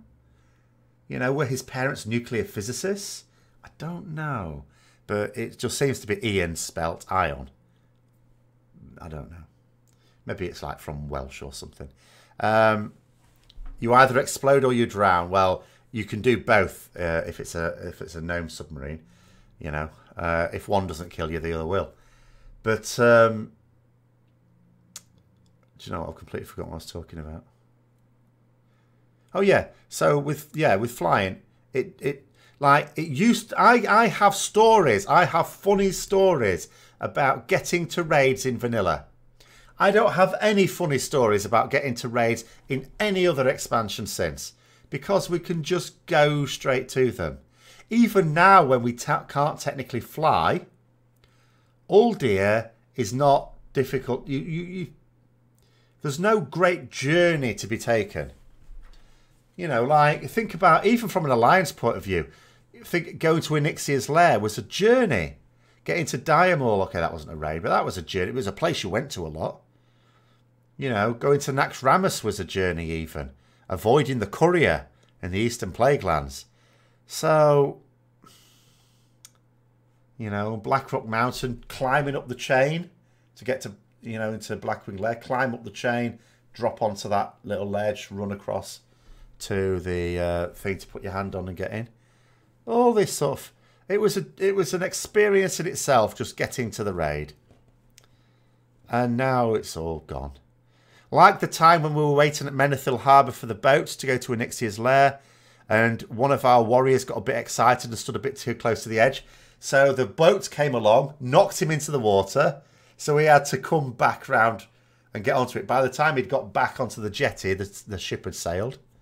So we had to wait for him as well. You know, where you would, because it'd be quicker to do this, you'd get to Theramore Isle, and you'd swim across the water bit to cut across to Onyxia's lair, and then some smart-ass priest would just walk past you with a levitate on and not cast it on you, because they were arseholes. You want flying immediately upon level cap. Well, so do a lot of people. I mean, I think it's a nice compromise what they've done. I do think it's a good compromise. But still being on a 60% mount as your raid zooms by.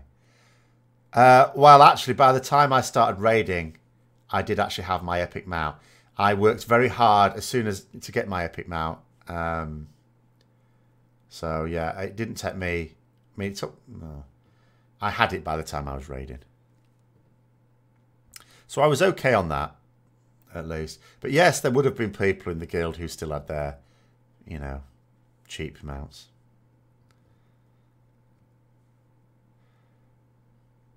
I mean, the thing where you notice mounts the most was Stranglethorn Vale, because before it was in 2 bits, one big long zone, there was a lot of times when you would need to run from the northern bit down to Booty Bay. But because the level itself, the zone itself, covered such a wide range of levels, there were quests for people in their late 20s, but there are also quests for people at like level 40, sort odd, 45 even. So you would be running down to Booty Bay, and it was not unusual to see someone ride past you. In fact, I was in Stranglethorn Vale when I hit level 40. Because I also remember where I was when I hit level 40. I don't remember where I was when I hit level 60, I have to say, which is odd. I don't know, but I don't know why that is. The world feels too small nowadays, way too much teleporting instances. There is that. There is, yes, too much of that. So that's a shame. I do think, in fact, when people asked before, what would I take from Vanilla? I suppose the one system, because there's a lot of things I said before, there's a lot of things I miss from it that I wish I wish hadn't changed, but I understood why they'd changed. Like, if I was in charge of World of Warcraft, there aren't any really vanilla WoW features I would bring back, as far as I can think of. Because all of the things they changed for a reason. But flying would be one of them, I suppose. I would have had flying in TBC still. I think they could have got away with it if it had just been a TBC thing. If they'd just left it at that. I think it was a mistake to have had it for Wrath as well. Obviously, they'd have had to redesign the zones to be different. But yeah, I think if they'd have just had it as TBC only, it could have been justified as being, we've only done it for that. And so that is that's a feature that I would have back again. Because I also think from the designer's point of view, the people who design the worlds, the people who design the quests, I think they'd probably put more effort into it. I'm not saying they're lazy, but I think there'd be more motivation to put more interesting things in if they don't think we're going to miss most of it because of flying. Suffering the Netherwing Dailies in TBC earned you fast flying forever, as far as you're concerned. See, I didn't do a lot of that. I didn't really do those. I didn't bother with those.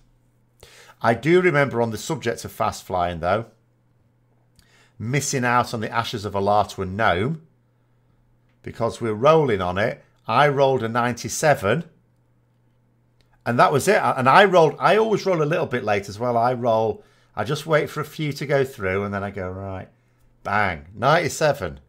And I thought, that's it. The countdown was coming. I thought, I've won it. And then some arsehole of a gnome rolled 99. Absolute dick. So I could have had Ashes of Alar, which was a fast amount then. So the first time I actually got a fast mount was in Wrath, when we got the Black Proto Drake from getting the Immortal title.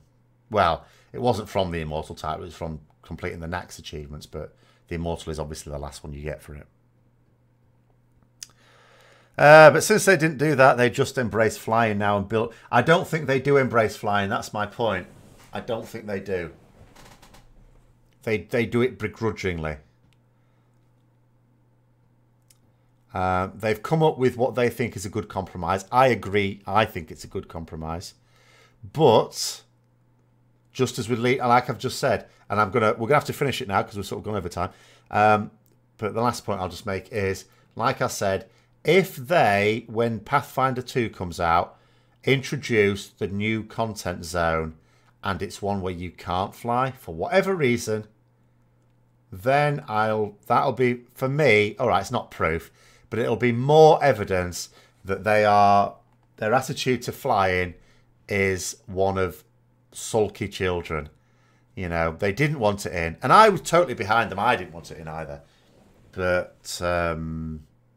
having to go back on it, I still think they're butthurt about it. But we'll see. We will see. Because that's what I'd do. If I wanted to be vindictive about it, I would say, right, we'll bring Pathfinder 2 out, 8.2. I want you to design an underwater zone for me, where we'll have all of the new stuff in there. And we'll have the vendors, because there'll be some vendors for catch-up gear. And I want that vendor right in the middle of the zone, in the deepest part of the water. And I don't want any flight points anywhere near it. That's what I would do if I was going to be ultra vindictive. You think the WoD rebellion over flying is why they're so childish and reticent with the community these days? I think it was just the WoD criticism in general. There was a definite change in their attitude to the community, or I felt anyway, I perceived a definite change in the attitude to the community when they were getting a lot of flack during WoD. And it wasn't just the flying thing. In fact, you could argue the flying thing was the least of the flack they were getting, because they turned around on that pretty quickly. But I did detect a change. And although I think there was a muting of it during Legion when they were not getting as much criticism, I still felt the attitude was there. And now that they're back to getting more criticism in BFA, it's just come back full force again, hasn't it? Anyway, you would not be surprised if you cannot fly at the new 8.2 or 8.3 zone. Well, neither would I, Zalana. I'll leave it at that. Neither would I. But I just think that's petty. But anyway, so we'll have to call it there, I'm afraid. Sorry about the weird start. I really have no idea why YouTube decided to do that.